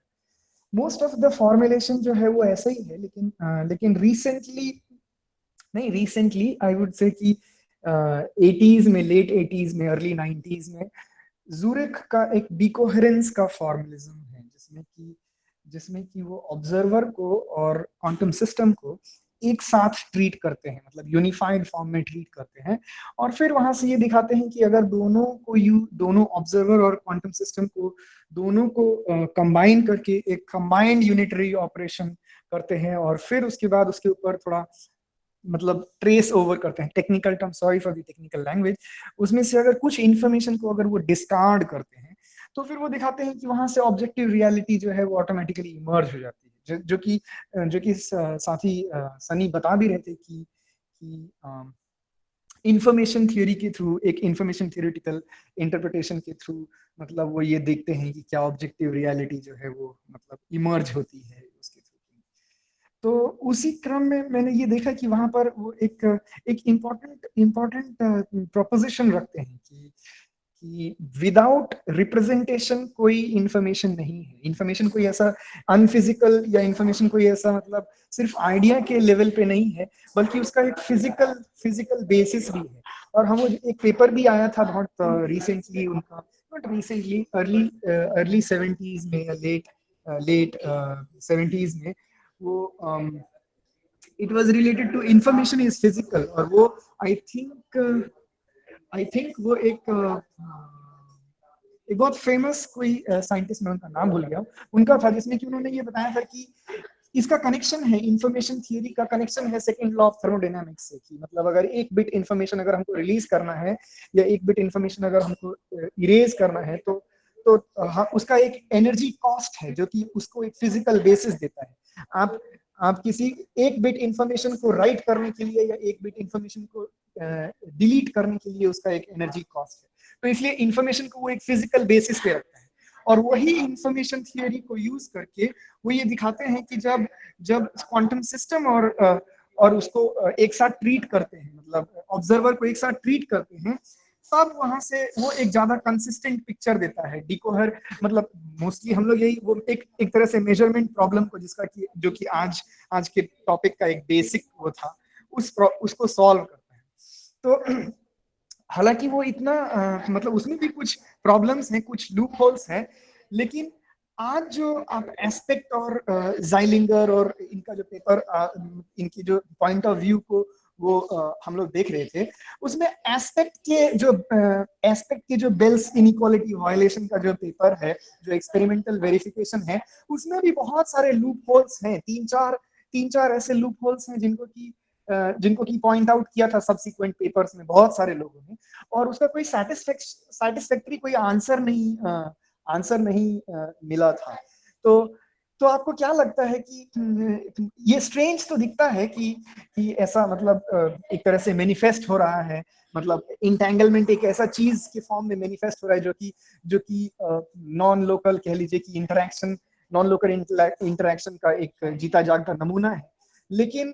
लेकिन मतलब आपका क्या वो है, फीलिंग है कि क्या वो मतलब सारे लूप होल्स क्लोज होने के बाद भी वो हमारे लिए लोकल रह जाएगा, वो स्ट्रेंज स्पूकी एक्शन रह जाएगा, या फिर मतलब एक दूसरी तरफ भी पॉइंट आउट करता है कि जैसे कि ये लोकल हिडन वेरिएबल थियरी को डिस्कार्ड करता है कि क्योंकि वो बेल्स इनइक्वालिटी जो है वो बेसिकली एक इनइक्वालिटी है जो कि सारे local hidden variable theory respect करना चाहिए, लेकिन क्वांटम थ्योरी जो है वो उसको वायलेट कर देता है। तो हम बोलते हैं कि quantum theory can not have a local hidden variable basis.